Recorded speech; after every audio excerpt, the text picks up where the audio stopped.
ನೇರವಾಗಿ ಮೊದಲನೇ ಪ್ರಶ್ನೆ ಬರ್ತಾ ಇದೆ. ಮುಖ್ಯವಾದಂಥ ಪ್ರಶ್ನೆ, ವಂಶವೃಕ್ಷ ಎಂದರೇನು? ಅದನ್ನು ಮೊದಲು ಸ್ಪಷ್ಟಪಡಿಸಿ ಅನಂತರ ಮುಂದಿನ ಪ್ರಶ್ನೆಗಳಿಗೆ ಹೋಗೋಣ. ನೀವು ವಂಶವೃಕ್ಷ ಅಂದರೆ ಏನು ಅಂತ ಕೇಳಿದ್ರಿ, ಅದಕ್ಕೆ ಹೇಳಲಿಕ್ಕೆ ಇಷ್ಟಪಡ್ತಾ ಇದ್ದೀನಿ. ಒಂದು ಬೀಜ ಒಂದು ವೃಕ್ಷವನ್ನು ಸೃಷ್ಟಿಸಬೇಕಾದ್ರೆ ಬೀಜ ಏನ್ ಮಾಡುತ್ತಪ್ಪ ಅಂದ್ರೆ ತನ್ನ ಮೂಲ ಬೀಜವನ್ನ ಇಲ್ಲದಂತೆ ಮಾಡಿ ಹಲವಾರು ಕೊಂಬೆಗಳನ್ನು ಒಡೆದು ಆ ಕೊಂಬೆಯಿಂದ ಮತ್ತೊಂದು ಕೊಂಬೆ, ಮತ್ತೊಂದು ಕೊಂಬೆಯಿಂದ ಮತ್ತೊಂದು ಕೌಲು, ಮತ್ತೊಂದು ಕೌಲಿನಿಂದ ಮತ್ತೊಂದು ಚಿಗುರು, ಮತ್ತೊಂದು ಚಿಗುರಿನಿಂದ ಮತ್ತೊಂದು ಎಲೆ, ಹೂವು, ಹಣ್ಣು, ಹೀಗೆ ದೊಡ್ಡ ವೃಕ್ಷವಾಗುತ್ತಾ ಹೋಗುತ್ತದೆ. ಹಾಗೆಯೇ ಒಂದು ಕುಟುಂಬವೂ ಕೂಡ ಒಬ್ಬ ಮೂಲ ವ್ಯಕ್ತಿಯಿಂದ ಕವಲೊಡಿತಾ ಹೋಗುತ್ತೆ. ಈಗ ಪ್ರಸ್ತುತವಾಗಿ ನಾವು ಇರುವ ಕೌಟುಂಬಿಕ ಹಿನ್ನೆಲೆಯನ್ನು ನಾವು ನಮ್ಮ ತಂದೆ, ಅವರ ತಂದೆ, ಅವರ ತಂದೆ, ಅವರ ತಂದೆ, ಅವರ ಸುತ್ತಮುತ್ತಲ ಒಂದು ಸಂಬಂಧಗಳು, ಈ ವೃಕ್ಷದ ಕೊಂಬೆಗಳನ್ನ, ಕವಲುಗಳನ್ನ ಹುಡುಕ್ತಾ ಹೋದರೆ ಸಿಗುವಂತಹ ಅಂಶವೇ ವಂಶವೃಕ್ಷ ಎನ್ನುವಂಥದ್ದು. ಅದರಿಂದ ವಂಶವೃಕ್ಷ ಪ್ರತಿಯೊಬ್ಬ ಕೌಟುಂಬಿಕ ಹಿನ್ನೆಲೆಯಲ್ಲಿ ತಿಳಿದುಕೊಳ್ಳಲೇಬೇಕಿರುವಂತಹ ಒಂದು ಅಂಶ. ವಿಶೇಷವಾಗಿ ನನ್ನ ವಂಶವೃಕ್ಷ ಅಥವಾ ನಮ್ಮ ವಂಶವೃಕ್ಷ ಎನ್ನುವಂಥದ್ದು ನಮಗೆ ಅರಿವಿರುವುದು ಅತ್ಯಂತ ಅಗತ್ಯವಾಗಿದೆ. ಯಾಕೆ ಅಗತ್ಯ ಅಂತ ಕೇಳಿದ್ರೆ, ನಾವು ಮತ್ತೊಮ್ಮೆ ನಿಮ್ಗೆ ಹೇಳಲಿಕ್ಕೆ ಇಷ್ಟಪಡೋದೇನಪ್ಪ ಅಂತಂದ್ರೆ, ಯಾವುದೇ ಒಂದು ಇತಿಹಾಸವನ್ನ ಅರಿಯದವನು ಮತ್ತೆ ಇತಿಹಾಸವನ್ನು ಸೃಷ್ಟಿಸಲಾರ. ಹಾಗಂತ ನನ್ನ ಇತಿಹಾಸದಲ್ಲಿರುವಂತಹ ಲೋಪದೋಷಗಳನ್ನ ಬಿಟ್ಟು ಕೇವಲ ನನ್ನ ಇತಿಹಾಸದಲ್ಲಿರುವಂತಹ ಅಂದ್ರೆ ಪ್ರಾಮುಖ್ಯಗಳನ್ನ ಜಗತ್ತಿಗೆ ಕೊಡ್ತಾ ಅದನ್ನ ಮಾತ್ರ ಮೆರೆಸ್ತಾ ಹೋದ್ರೆ ಅದು ಪ್ರಾಮಾಣಿಕ ವಂಶವೃಕ್ಷದ ಶುದ್ಧತೆಯ ಪಾರದರ್ಶಕತೆ ಆಗೋದಿಲ್ಲ. ಅದರಿಂದ ನಮ್ಮಲ್ಲಿ ತುಂಬಾ ಲೋಪದೋಷಗಳಿರ್ಬೋದು. ನಮ್ಮ ವಂಶದ ಸುತ್ತಮುತ್ತ ಬೀಜಗಳಲ್ಲಿ ಅಥವಾ ಕೌಲುಗಳಲ್ಲಿ, ಕೊಂಬೆಗಳಲ್ಲಿ ಅವುಗಳನ್ನೆಲ್ಲ ಫಲಾಪೇಕ್ಷೆಗಳನ್ನು ಅಥವಾ ಅವುಗಳ ಫಲಗಳನ್ನೆಲ್ಲ ಕ್ರೋಢೀಕರಿಸಿ ಅದರೊಳಗಿರುವಂತಹ ಸತ್ವವನ್ನು ನಾವು ನಮ್ಮ ಮುಂದಿನ ಜೀವನದಲ್ಲಿ ಪಡ್ಕೊಳ್ತಾ ಹೋದಷ್ಟು ನಮಗೆ ಹೆಚ್ಚು ಶಾಂತತೆ ಸಿಗ್ತಾ ಹೋಗುತ್ತೆ. ಅದರಿಂದ ಆ ವಂಶವೃಕ್ಷದ ಅರಿವು ಬೇಕೇ ಬೇಕಾಗುತ್ತೆ ಅಂತ ಹೇಳ್ತಾ, ವಂಶವೃಕ್ಷ ಅಂದ್ರೆ ಇನ್ನೇನು ಇಲ್ಲ, ನಮ್ಮ ಪೂರ್ವಜರ, ನಮ್ಮ ಹಿಂದೆ ನಮ್ಮ ಜನ್ಮಕ್ಕೆ ಕಾರಣೀಭೂತರಾದಂತಹ ನನ್ನ ಹಿಂದಿನ ತಲೆಮಾರುಗಳ ಸಂಪೂರ್ಣ ಮಾಹಿತಿಯ ಒಂದು ವೃಕ್ಷವೇ ವಂಶವೃಕ್ಷ ಅಂತ ಹೇಳ್ಬೋದು. ಸಾಹಿತ್ಯ ಕ್ಷೇತ್ರದಲ್ಲಿ, ಅದರಲ್ಲೂ ಕಾದಂಬರಿ ಕ್ಷೇತ್ರದಲ್ಲಿ ಭೈರಪ್ಪನವರು ಅಂದರೆ ಇಷ್ಟ ಅನಿಸುತ್ತೆ ನಿಮಗೆ, ಅಥವಾ ಆದ್ಯತೆ ಅನಿಸುತ್ತಾ? ಇಷ್ಟ ಅಥವಾ ಆದ್ಯತೆ ಇವುಗಳ ನಡುವಿನ ವ್ಯತ್ಯಾಸವನ್ನು ಏನಾದರೂ ಹೇಳ್ಬೋದಾ? ಇಲ್ಲಿ ಇಷ್ಟ ಮತ್ತು ಆದ್ಯತೆಗಳಿಗೆ ಫಸ್ಟ್ ನಾವು ಒಂದು ವಿಶ್ಲೇಷಣೆ ಮಾಡೋಣ. ಇಷ್ಟ ಮತ್ತು ಆದ್ಯತೆ ಯಾವಾಗ ಸಿಗುತ್ತೆ ಅನ್ನೋದಕ್ಕೆ DVG ಒಂದು ಕಗ್ಗದಲ್ಲಿ ಅದ್ಭುತವಾಗಿ ಹೇಳ್ತಾರೆ. ಯಾವ್ದಪ್ಪ ಅಂತಂದ್ರದು, ಗಿಡದ ನಗುತ್ತಿರುವ ಹೂ ಪ್ರಕೃತಿ ಸಕಲಿಗೆ ಚಂದ, ಮಣದಿ ಮುಡಿದಿರುವ ಹೂ ಯುವಕಂಗೆ ಚಂದ, ಗುಡಿಯಲ್ಲಿ ಕೊಡುವ ಹೂ ದೈವ ಭಕ್ತಂಗೆ ಚಂದ, ಬಿಡಿಗಾಸು ಹೂವಳಿಗೆ ಮಂಕುತಿಮ್ಮ ಎನ್ನುವಂತೆ ಹೂವು 4 ಜನಕ್ಕೆ 4 ವಿಭಿನ್ನ ರೀತಿಯಲ್ಲಿ ಗೋಚರವಾಗುತ್ತೆ. ಹಾಗೆ SN ಭೈರಪ್ಪ ಅವರು ಅಷ್ಟೇ, ಅವರ ಸಾಹಿತ್ಯದಲ್ಲಿ ಅವರನ್ನು ಓದುವಂತಹ ಆಳ ವಿಸ್ತಾರ ಅರಿವುಗಳ ಮೂಲಕ, ಕಥೆಯ ಹಂದರದ ಮನೋವಿಶ್ಲೇಷಣೆಯ ಚಿಂತನೆಯ ಮೂಲಕ ಅವರ ಚಿಂತನೆಗಳು ತುಂಬಾ ಇಷ್ಟ ಆಗುತ್ತೆ. ಅದರಿಂದ ನನಗೆ ಅವರು ಇಷ್ಟನೂ ಹೌದು, ಆದ್ಯತೆಯೂ ಹೌದು. ಅದರಿಂದ ನನಗೆ ಅವರ ವಿಚಾರಗಳನ್ನ ಹೇಳಲಿಕ್ಕೆ ತುಂಬಾ ಇಷ್ಟ ಆಗುತ್ತೆ. ನಮಸ್ಕಾರ. ಪಾತ್ರಗಳು ಹಲವು, ಚಿತ್ರಗಳು ಹಲವು, ಪ್ರಕೃತಿಯ ವಿಚಿತ್ರಗಳೂ ಕೂಡ ಹಲವು. ಆದರೆ ಪತ್ರ, ನೇತ್ರ, ಸೂತ್ರಗಳು ಒಂದೇ ಎರಡೇ ನಾನು ನೋಡುವ ನೋಟದಲ್ಲಿ. ಇದುವೇ ವಂಶವೃಕ್ಷದ ಕಥಾಹಂತರ. ಈ ವಂಶವೃಕ್ಷ ಕಾದಂಬರಿಯ ಚಿತ್ತಾರ. ಇದರಲ್ಲಿನ ಕೆಲವೊಂದು ಪಾತ್ರಗಳನ್ನ ಪರಿಚಯ ಮಾಡಿಕೊಳ್ಳೋಣ ಬನ್ನಿ. ಪಾತ್ರ 1.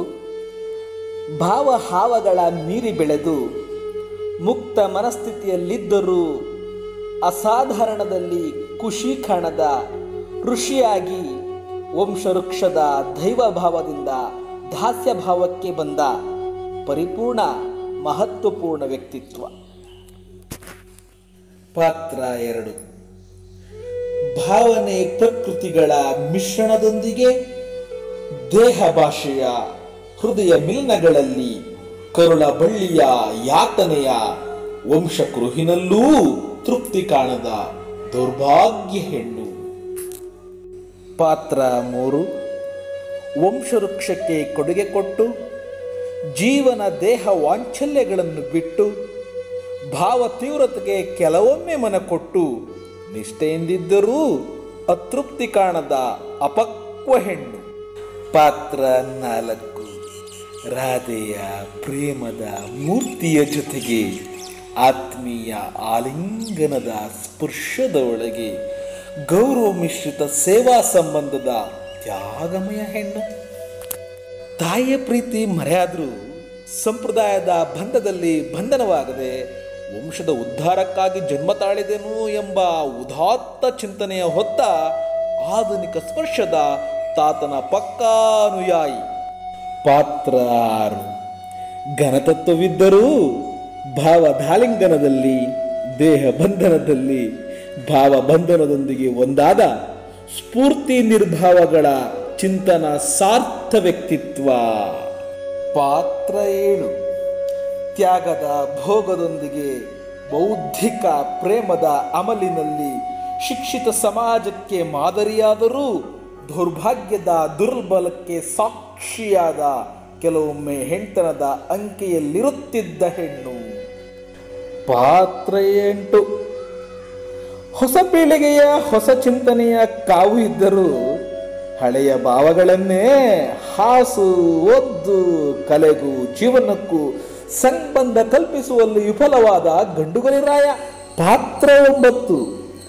ಜೀವನದ ದೌರ್ಭಾಗ್ಯಗಳನ್ನೇ ನೆನೆಯುತ್ತಾ ಅವುಗಳನ್ನೇ ಉಂಡು ಅವುಗಳನ್ನೇ ಹಸಿಕೊಂಡು ರಾಮನಾಮಗಳ ಸಂಪ್ರದಾಯಗಳ ನೆರಳಿನಲ್ಲಿ ಪ್ರೀತಿ ನೋವಿನ ಮಿಶ್ರ ಫಲ ಕಂಡ ವಿಫಲ ಹೆಣ್ಣು.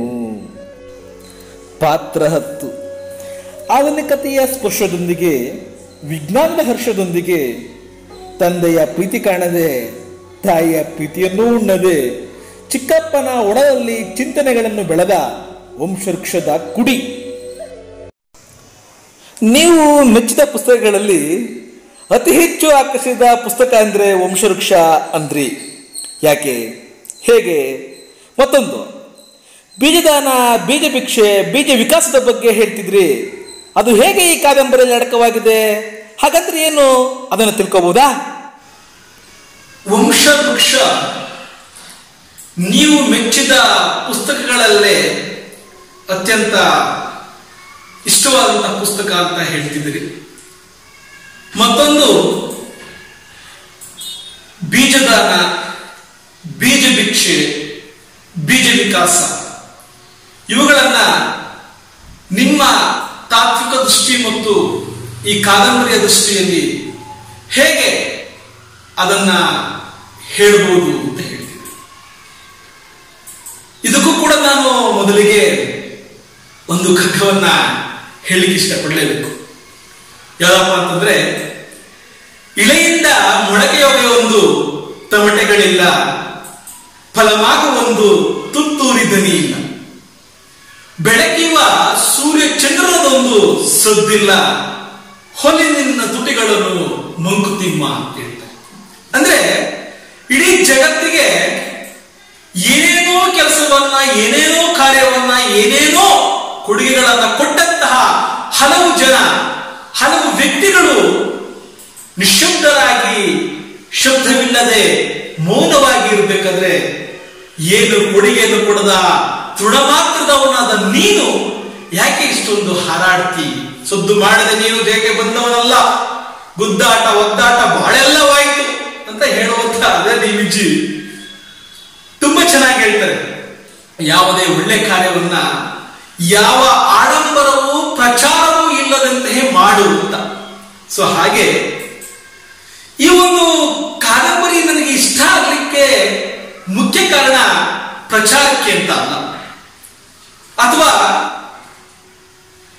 ನನ್ನ ಮಾತುಗಳನ್ನ ಮತ್ತೊಬ್ರು ಕೇಳಿ ಅಂತಲೂ ಕೂಡ, ಬದಲಿಗೆ ಇದರೊಳಗೆ ಅಡಕವಾಗಿರುವಂತಹ ಉನ್ನತ ಆದರ್ಶಗಳನ್ನ, ಇದರೊಳಗೆ ಅಡಗಿರುವಂತಹ ಉನ್ನತ ತತ್ವಗಳನ್ನ, ಜೀವನದ ಸತ್ಯಗಳನ್ನ ಮನುಷ್ಯ ತಿಳಿದ್ರೆ ಮುಂದೆ ಸಂಬಂಧಗಳಲ್ಲಿ ಎಲ್ಲೋ ಒಂದು ಕಡೆ ತನಗರಿವಿಲ್ಲದಂತೆಯೇ ಔನ್ನತ್ಯವನ್ನ ಮುಟ್ಬೋದು ಎನ್ನುವಂತಹ ಸಣ್ಣ ಆಸೆ ಜೊತೆಗೆ ಭ್ರಮೆ ಇರ್ಲಿ, ಅದೇನೆಲ್ಲ ಆಗಿದೆ.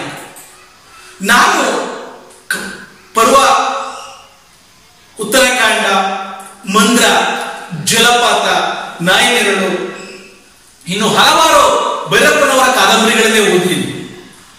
ಎಲ್ಲದಕ್ಕೂ ತುಂಬಾ ಇಷ್ಟನೇ ಕಾದಂಬರಿಗಳಲ್ಲಿ ಓದುವಂತಹ ಮನಸ್ಥಿತಿ ಇರೋದ್ರಿಂದ.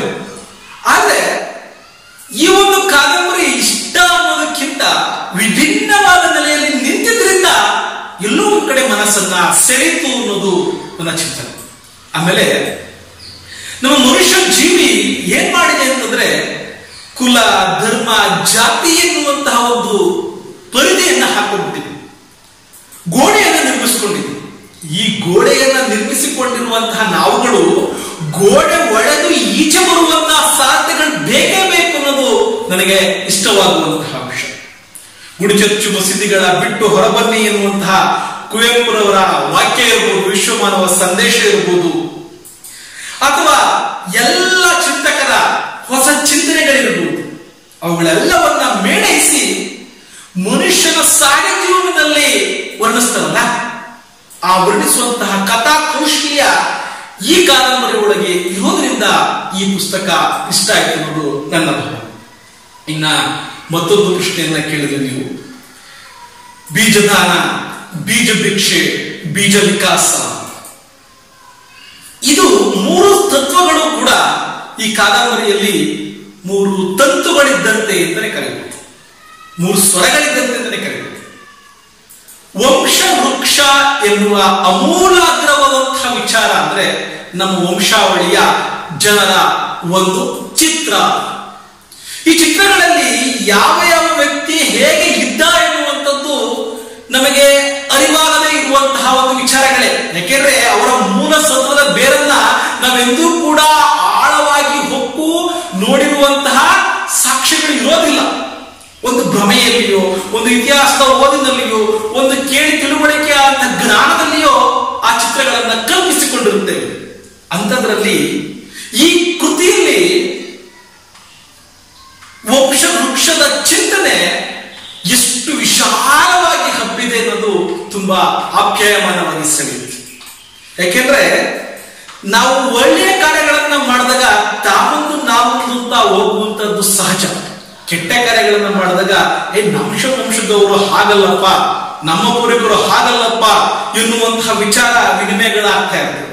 ಈಗ ಉದಾಹರಣೆಗೆ ಒಬ್ಬ ಅಮೆರಿಕ ಮತ್ತು ಜಪಾನ್ ಅಥವಾ ಒಬ್ಬ ಇಂಗ್ಲೆಂಡ್, ಫ್ರಾನ್ಸ್ ದೇಶದ ಮಗುವನ್ನ ಕೇಳಿ ನೋಡಿದ್ರೆ ನನ್ನ ಪೂರ್ವಿಕರು ಜಗತ್ತಿನ ಗೆದ್ದು ಜನರ ಕತ್ತನ್ನು ಕಳೆದಂತ ಮಹಾನ್ ವೀರರು ಅಂತ ಹೆಮ್ಮೆಯಿಂದ ಹೇಳ್ಕೊಳ್ತಾರೆ. ಆದ್ರೆ ಭಾರತೀಯರಾದ ನಾವುಗಳು ಎಲ್ಲೋ ಒಂದು ಕಡೆ ನನ್ನ ಪೂರ್ವಜರು ಬಟ್ಟನೆ ಹಾಕೊಳ್ಳದೆ ಕಾಡಿನಲ್ಲಿ ಗೆಡ್ಡೆ ಗೆಣಸುಗಳನ್ನ ತಿನ್ಕೊಂಡು ಮೂಗನ್ನ ಇಟ್ಕೊಂಡು ಜಪವನ್ನ ಮಾಡ್ತಾ ಇದ್ರು ಅಂತವ್ರು ಅಂತ ಹೇಳ್ಕೊಳ್ಳಿಕ್ಕೆ ಎಲ್ಲೋ ಒಂದು ಹಿಂಜರಿಕೆಯನ್ನ ವಹಿಸುವಂತಹ ಸನ್ನಿವೇಶ ಇದೆ. ಆದ್ರೆ ಆಕ್ಚುಲಿ ನಾವು ಹೇಳ್ಬೇಕಾಗಿರೋದು ನನ್ನ ಪೂರ್ವಜರ ಒಂದು ಹಿನ್ನೆಲೆಯನ್ನ ನಾನು ಹೆಮ್ಮೆಯಿಂದ ಹೇಳಬೇಕು.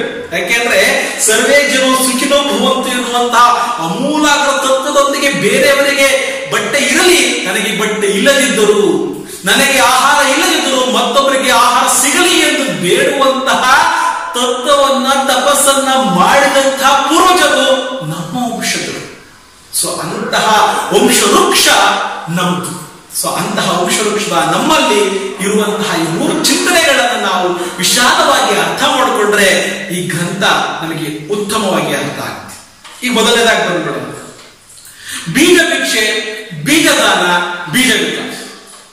ಇಲ್ಲಿ ಒಂದು ವೃಕ್ಷದ ಬೀಜ ಹಣ್ಣಾಗಿ ಕಾಯಾಗುತ್ತೆ ಫಸ್ಟ್, ಆಮೇಲೆ ಹಣ್ಣಾಗುತ್ತೆ, ಹಣ್ಣಾಗಿ ಬೀಜವಾಗಿ ಅಲ್ಲೇ ಉದುರಬಹುದು, ಸ್ವಲ್ಪ ಗಾಳಿಯಲ್ಲಿ ಹಾರಾಡಿ ಮತ್ತೊಂದು ಕಡೆ ಹೋಗಿ ಮರವಾಗಿ ಬೆಳಿಬಹುದು, ಅಥವಾ ಮತ್ತೊಬ್ಬರು ಆ ಬೀಜವನ್ನು ಸಹಾಯಾರ್ಥವಾಗಿ ಮಗದೊಂದು ಕಡೆ ಬೆಳೆಸಿ ಅದನ್ನ ತೆಗೆದುಕೊಂಡು ಹೋಗಬಹುದು.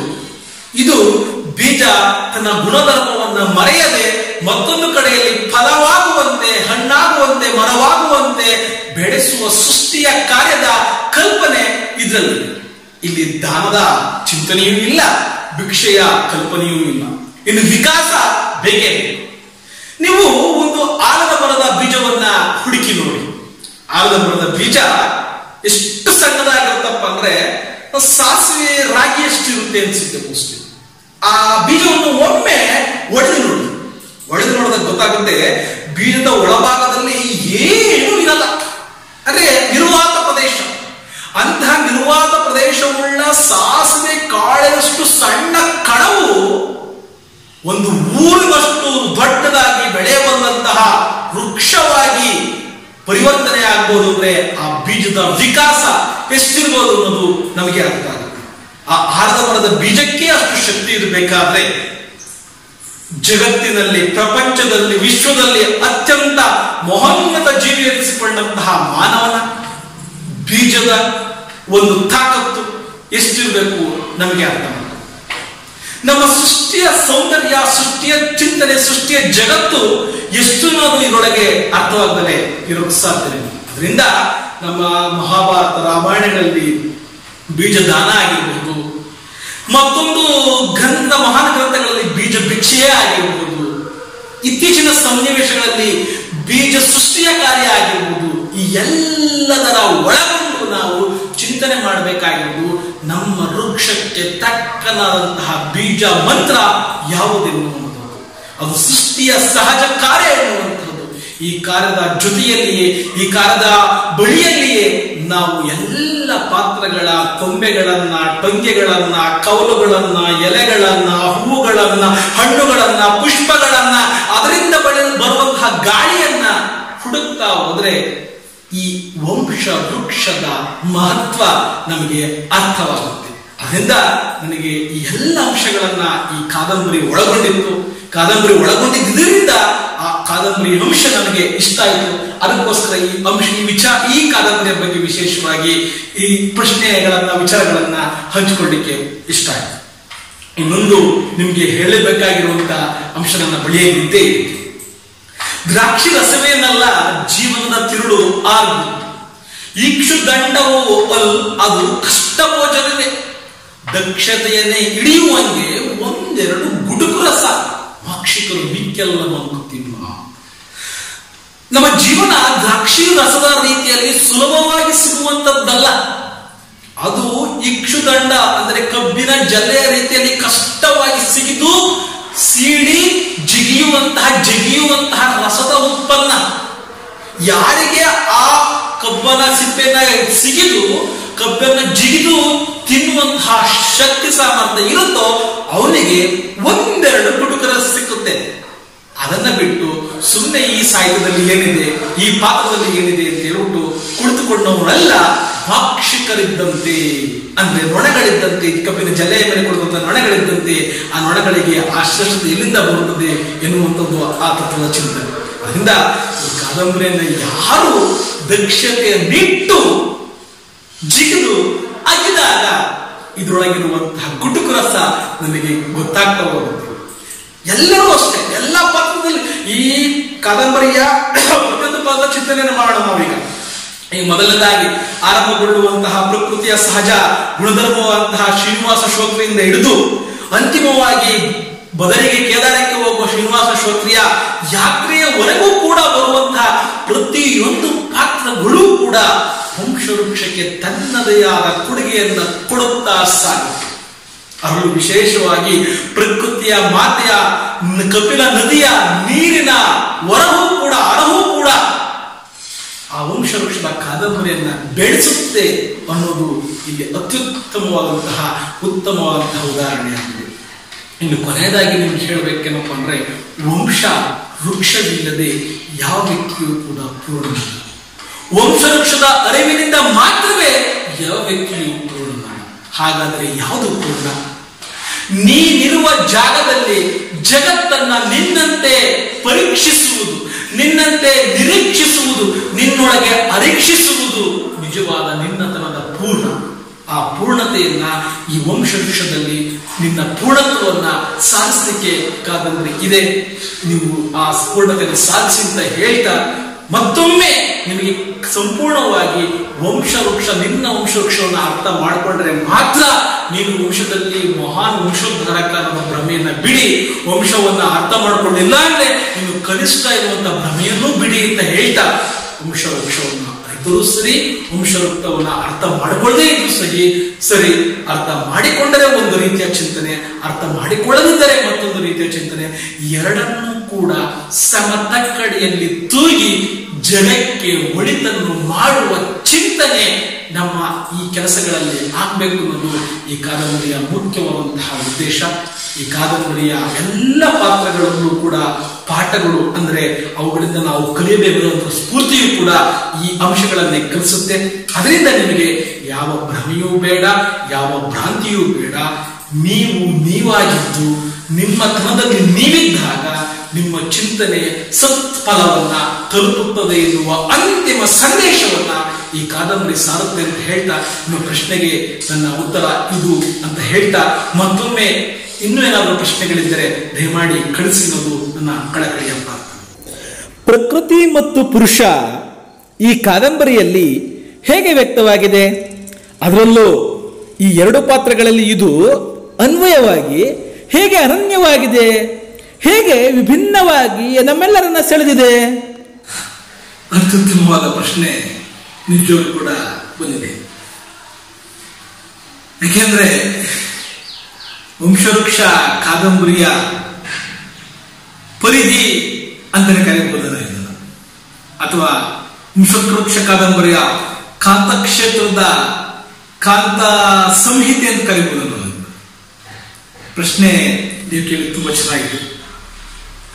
ಈ ಕಾದಂಬರಿಯಲ್ಲಿ ಪ್ರಕೃತಿ ಮತ್ತು ಪುರುಷ ಎನ್ನುವಂತಹ ಎರಡು ಕಲ್ಪನೆಗಳನ್ನ ಹೇಗೆ ಬಿಂಬಿಸಲಾಗಿದೆ ಅಂತ ಹೇಳಿದ್ದಾರೆ. ಅದ್ಭುತವಾದಂತಹ ಚಿಂತನೆ ನೋಡಿ.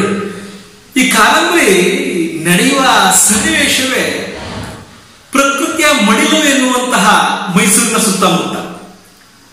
ಧರ್ಮದ ಕ್ಷೇತ್ರವಾದಂತಹ ನಂಜನಗೂಡು, ಚಾಮುಂಡಿ ಬೆಟ್ಟ, ಉದ್ಯಾನ ನಗರಿ ಎನಿಸಿಕೊಂಡಂತಹ ವಿಶೇಷವಾಗಿ ಸಾಂಸ್ಕೃತಿಕವಾಗಿ ವೈಭವದಿಂದ ಕೂಡಿದಂತಹ ಮೈಸೂರು, ಅದರ ಸುತ್ತಮುತ್ತಲ ಬೃಂದಾವನ, ಈ ಸನ್ನಿವೇಶ ನಂದಿ ಬೆಟ್ಟ ಸುತ್ತಮುತ್ತ ಸನ್ನಿವೇಶದಲ್ಲಿ ನಡೆಯುತ್ತೆ.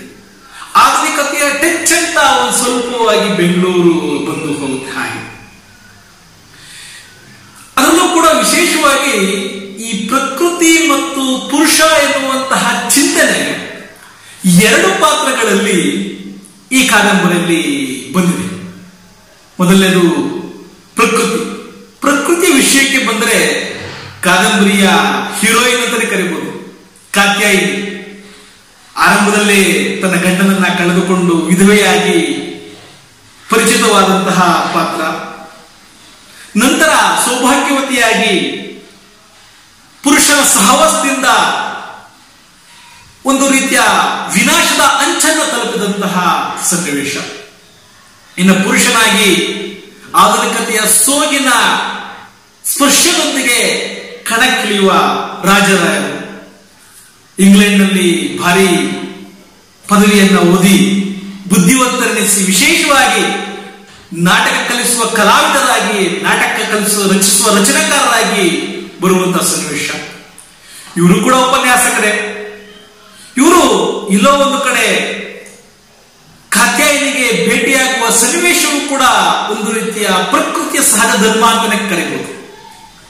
ಮನೆಯಲ್ಲಿ ಕುಳಿತು ವಿಧವೆಯಾಗಿ ಬೇಜಾರಾದಂತಹ ಕಾತ್ಯಾಯಿನಿಗೆ ಭೀಷ್ಮಾಚಾರ್ಯರಂತಹ ಮಾವರ ಶ್ರೀನಿವಾಸ ಹೋತ್ರಿಗಳ ಅನುಮತಿಯ ಮೇರೆಗೆ ಕಾಲೇಜನ್ನು ತನ್ನ ಗಂಡ ನಂಜುಂಡಿ ಹೋತ್ರಿ ನಿಲ್ಲಿಸಿದಂತಹ BA ಪದವಿಯನ್ನು ಮುಗಿಸ್ಲಿಕ್ಕೆ ಕಾಲೇಜನ್ನು ಸೇರುತ್ತದೆ. ಆ ಕಾಲೇಜನ್ನು ಸೇರುವ ಸಂದರ್ಭದಲ್ಲಿ ರೈಲಿನ ಓಡಾಟದಲ್ಲಿ ಪ್ರಕೃತಿಯೊಂದಿಗೆ ತಾನು ಲೀನರಾಗಿ ಮನೋವಿಶ್ಲೇಷಣೆಯನ್ನು ಮಾಡಿಕೊಳ್ತಾರೆ. ಆಗ ಅಲ್ಲಿ ಸದಾಶಿವರಾಯರ ಒಂದು ಪರಿಚಯದ ಮೂಲಕ ತನ್ನ ಮನೆಗೆ ಕರೆದುಕೊಂಡು ಹೋಗುವಂತೆ ರಾಜಾರಾಯರ ನೇಮಕ ಆಗುತ್ತೆ. ರಾಜಾರಾಯರು ನಾಟಕಕಾರರಲ್ಲದೆ ಉಪನ್ಯಾಸಕರು ಆಗಿ ಇಂಗ್ಲಿಷ್ ಬೋಧನೆಯನ್ನು ಕೂಡ ಮಾಡುವಂತಹ ವ್ಯಕ್ತಿಯಾಗಿ ಪರಿಚಿತರಾಗ್ತಾರೆ. ಅಲ್ಲಿ ಅವರಿರುವರ ಸ್ನೇಹ ಸಂಬಂಧ ಆರಂಭವಾಗಿ ಗಾಢವಾಗ್ತದೆ.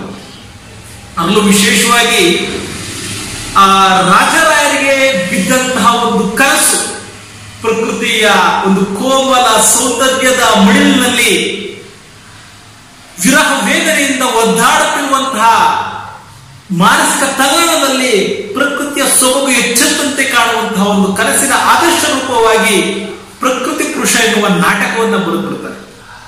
ಆ ಪ್ರಕೃತಿ ಪುರುಷದಲ್ಲಿನ ಪ್ರಕೃತಿಯ ಪಾತ್ರವನ್ನ ಸ್ವತಃ ತಾವೇ ಅಭಿನಯಿಸಬೇಕು ಅಂತ ಹೇಳಿ ಕಾತ್ಯಾಯನಿಯನ್ನ ಕೇಳಿಕೊಂಡಾಗ ಕಾತ್ಯಾಯನಿ ಮೊದಲಿಗೆ ಒಪ್ಪಲ್ಲ. ನಂತರ ಅವರ ಮೇಲಿನ ಅತಿಯಾದ ಸ್ನೇಹದ ಸಲಿಗೆಯಿಂದಾಗಿ ಆ ಪಾತ್ರವನ್ನು ಮಾಡಲಿಕ್ಕೆ ಒಪ್ತಾಳೆ. ಆ ಪಾತ್ರವನ್ನು ಮಾಡಿದ ನಂತರ ಅವಳಿಗೆ ಮನಸ್ಸಿನಲ್ಲಿ ಚಿಂತನೆಗಳು ಬದಲಾಗ್ತಾ ಹೋಗುತ್ತೆ. ಬದಲಾಗಿ ತಾನು ವೈದವ್ಯದಲ್ಲಿ ಇದ್ದೀನಿ, ವೈದವ್ಯದಲ್ಲಿ ಯಾಕೆ ಮುಂದುವರಿಬೇಕು? ಕೇವಲ ಪುರುಷ ಸಮಾಜದಲ್ಲಿ ಪುರುಷನ ಮಾತ್ರ ನ್ಯಾಯ, ಮಹಿಳೆಗೆ ಅನ್ಯಾಯವೇ? ಪುರುಷನ ಹೆಂಡತಿ ಸತ್ತೋದರೆ ಮತ್ತೊಂದು ಮದುವೆ ಆಗಬಹುದು, ಮಹಿಳೆಯಾದ ನಾನು ಗಂಡ ಸತ್ತೋದ್ರೆ ಯಾಕೆ ಆಗಬಾರದು ಎನ್ನುವಂತಹ ಪ್ರಶ್ನೆಗಳ ಮೂಲಕ ಆರಂಭವಾಗಿ ಕೊನೆಗೆ ತನ್ನ ಮಾವನಿಗೆ ಪತ್ರ ಬರೆಯುವುದರ ಮೂಲಕ ಅನುಮತಿಯನ್ನು ಕೂಡ ಕೇಳ್ತಾಳೆ. ಮಾವನಿಗೆ ಸ್ವತಂತ್ರ ಅನುಮತಿ ಸಿಗುತ್ತೆ.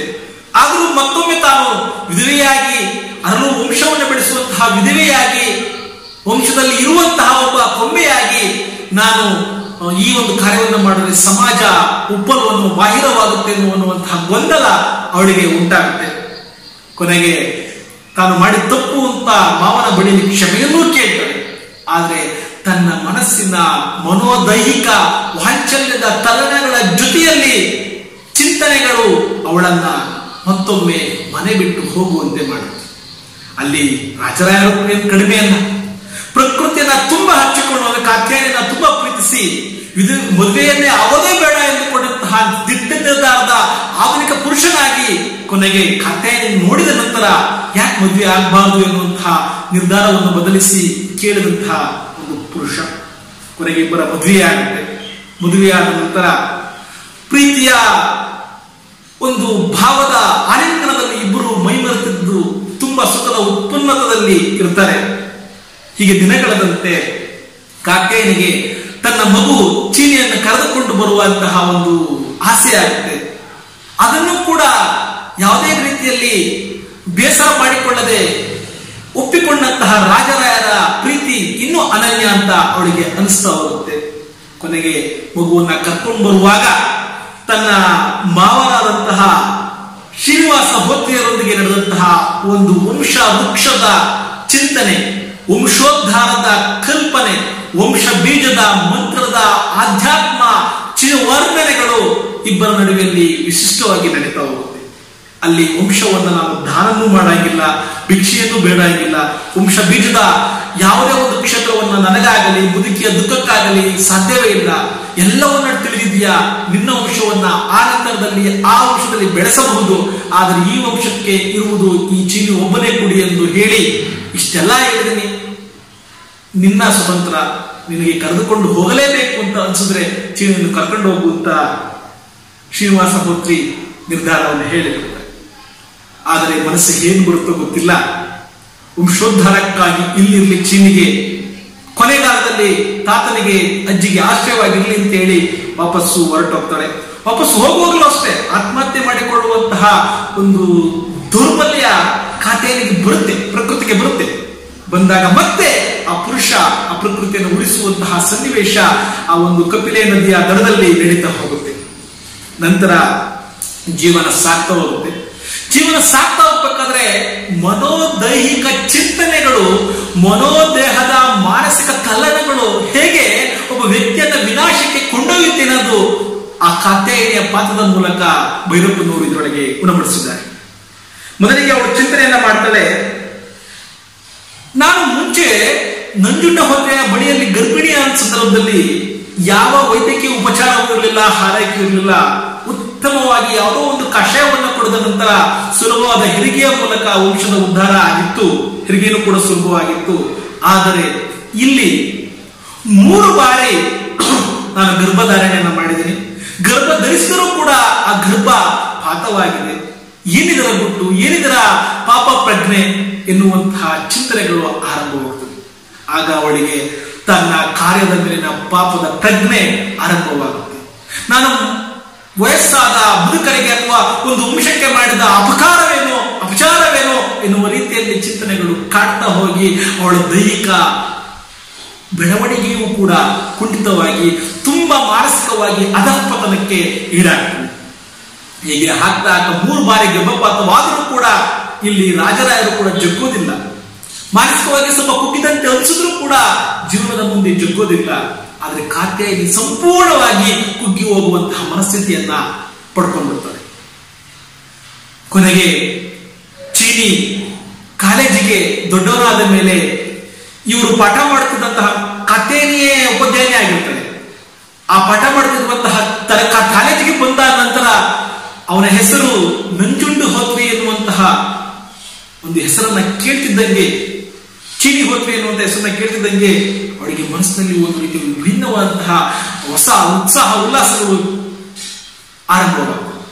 ತನ್ನ ಮಗನಿಗೆ ತುಂಬಾ ಪ್ರೀತಿಯಿಂದ ಮಾತನಾಡಿಸಲು ಕೂಡ ಅವನು ತನ್ನ ತಾಯಿಯ ಬಗ್ಗೆ ಇದ್ದಂತಹ ಅಸಡ್ಡೆಯ ಒಂದು ಮಾತುಗಳಿಂದಾಗಿ, ತನ್ನ ತಾಯಿಯ ಬಗ್ಗೆ ಇದ್ದಂತಹ ಒಂದು ರೀತಿಯ ನಿಕೃಷ್ಟ ಚಿಂತನೆಗಳಿಂದಾಗಿ ರೋಸಿ ಹೋಗುತ್ತಾಳೆ. ಮಾನಸಿಕವಾಗಿ ಕುಗ್ಗುತ್ತಾ ಸಂಪೂರ್ಣವಾಗಿ ಕುಗ್ಗಿ ಹೋಗ್ಬಿಡ್ತಾರೆ. ದೇಹ ಹೇಗಾಗುತ್ತಪ್ಪ ಅಂತಂದ್ರೆ ಪ್ರಕೃತಿಯ ವರ್ಣನೆಯನ್ನು ಮಾಡುತ್ತಾ, ಪ್ರಕೃತಿ ಎಂದರೆ ಹೆಣ್ಣು, ಹೆಣ್ಣೆಂದರೆ ಪ್ರಕೃತಿ, ಪ್ರಕೃತಿ ಹೀಗೇ ಇರಬೇಕು, ಹೆಣ್ಣಿನ ಅತ್ಯಂತ ಅದ್ಭುತವಾದ ರೂಪ ಲಾವಣ್ಯ ಸೌಂದರ್ಯವನ್ನ ಕಾಪಾಡಿದಂತಹ ವರ್ಣನೆ ಪ್ರಕೃತಿಯೊಂದಿಗೆ ಸೇವೆ ಮೇಡಿಸುತ್ತೆ ಅಂತ ಹೇಳಿದಂತಹ ರಾಜರಾಯರೇ ಮುಂದೆ ಇಷ್ಟೊಂದು ಮಾನಸಿಕವಾಗಿ ಕುಗ್ಗಿ ಪ್ರಕೃತಿ ಬರಡಾಗ್ತಾಳೆ, ಮರುಭೂಮಿ ಆಗ್ತಾಳೆ, ಬರಗಾಲದಿಂದ ತತ್ತರಿಸ್ತಾಳೆ. ಅದನ್ನು ಸ್ವತಃ ಕಣ್ಮುಂದೆ ನೋಡಿದಂತಹ ಅನುಭವ ಕೂಡ ರಾಜರಾಯರಿಗೆ ಉಂಟಾಗಿದೆ. ಕೊನೆಗೆ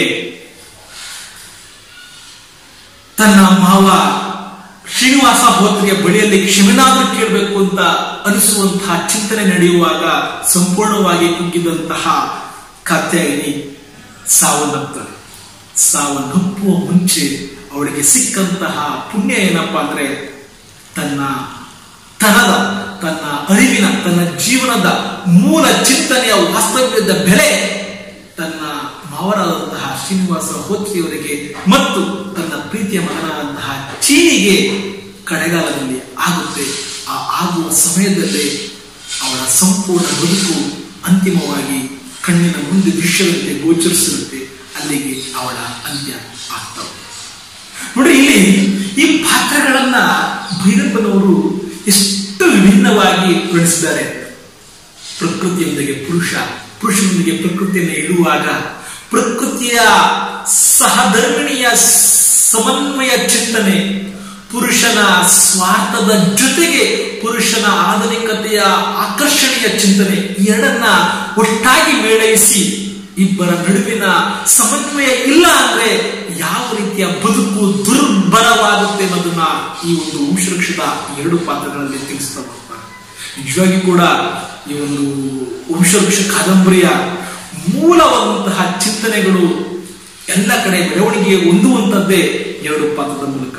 ಕಾತ್ಯಾಯಿನಿ ಪ್ರಕೃತಿಯ ಸಹಜ ಧರ್ಮದ ಸಹಜ ಸ್ವಭಾವವನ್ನ ಸೂಚಿಸಿದ್ರೆ, ಪುರುಷನ ಪಾತ್ರದಲ್ಲಿ ರಾಜರಾಯನ ಮೂಲಕ ಮಾನವನ ಸಹಜ ಗುಣಗಳನ್ನ ಪ್ರಕೃತಿಯೊಂದಿಗೆ ಮೇಳೈಸುವಂತಹ ಒಂದು ಚಿಂತನೆಯನ್ನ ಈ ಒಂದು ಪಾತ್ರದ ಮೂಲಕ ಮಾಡ್ತಾರೆ. ಹೇಳಿದ್ನಲ್ವಾ, ಇವು ಅಷ್ಟೇ. ಆ ಪಾತ್ರಗಳನ್ನ ಎಷ್ಟು ವರ್ಣಿಸಿದ್ರು ಕೂಡ ತೃಪ್ತಿನೇ ಆಗಲ್ಲ. ಆ ಪಾತ್ರಗಳನ್ನ ನಾನು ಎಷ್ಟು ಹೇಳ್ತಾ ಹೋದ್ರು ಕೂಡ ಎಲ್ಲೋ ಒಂದ್ ಕಡೆ ಪಾತ್ರ ಕಡಿಮೆ ಆಯ್ತೇನೋ ಎನ್ನುವಂತಹ ಚಿಂತನೆ ಎಲ್ಲೋ ಒಂದ್ ಕಡೆ ಉಳ್ಕೊಂಡು ಹೋಗುವಂತಹ ಸನ್ನಿವೇಶಗಳು ಕೂಡ ಇರ್ತವೆ. ಅದಕ್ಕೋಸ್ಕರ ನಾನು ಯಾವತ್ತೂ ಅಷ್ಟೇ ನಮ್ಮ ಚಿಂತನೆ ಎಷ್ಟಿರುತ್ತೋ ಅಷ್ಟು ಎತ್ತರಕ್ಕೆ ಹೋಗೋದು. ಅದಕ್ಕೆ ಒಂದು ಕಡೆ ಕಗ್ಗದ ವಚನ ಮತ್ತೊಮ್ಮೆ ಹಾಕಿ ಬರುತ್ತೆ ನನಗೆ.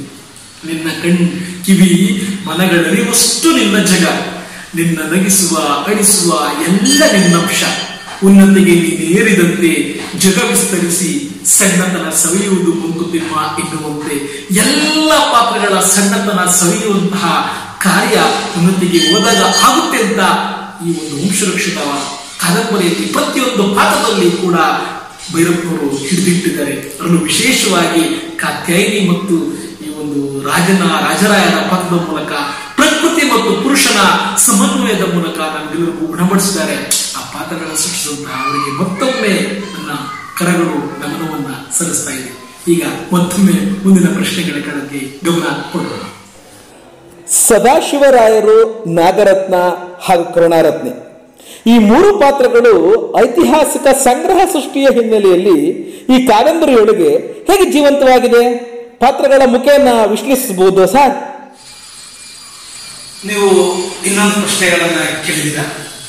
ಇದು ಸದಾಶಿವರಾಯರು, ಕರುಣಾರತ್ನೆ ಮತ್ತು ನಾಗರತ್ನ ಈ ಮೂರು ಪಾತ್ರಗಳ ಬಗ್ಗೆ ಈ ಕಾದಂಬರಿಯಲ್ಲಿ ಹೇಗೆ ಒಂದು ನಿರೂಪಣೆಯಾಗಿದೆ ಮತ್ತು ಈ ಮೂರು ಪಾತ್ರಗಳು ಈ ಕಾದಂಬರಿಯಲ್ಲಿ ಹೇಗೆ ಮುಖ್ಯ ಅಂತ ನಿಮ್ಮ ಪ್ರಶ್ನೆ ಆಗಿದೆ.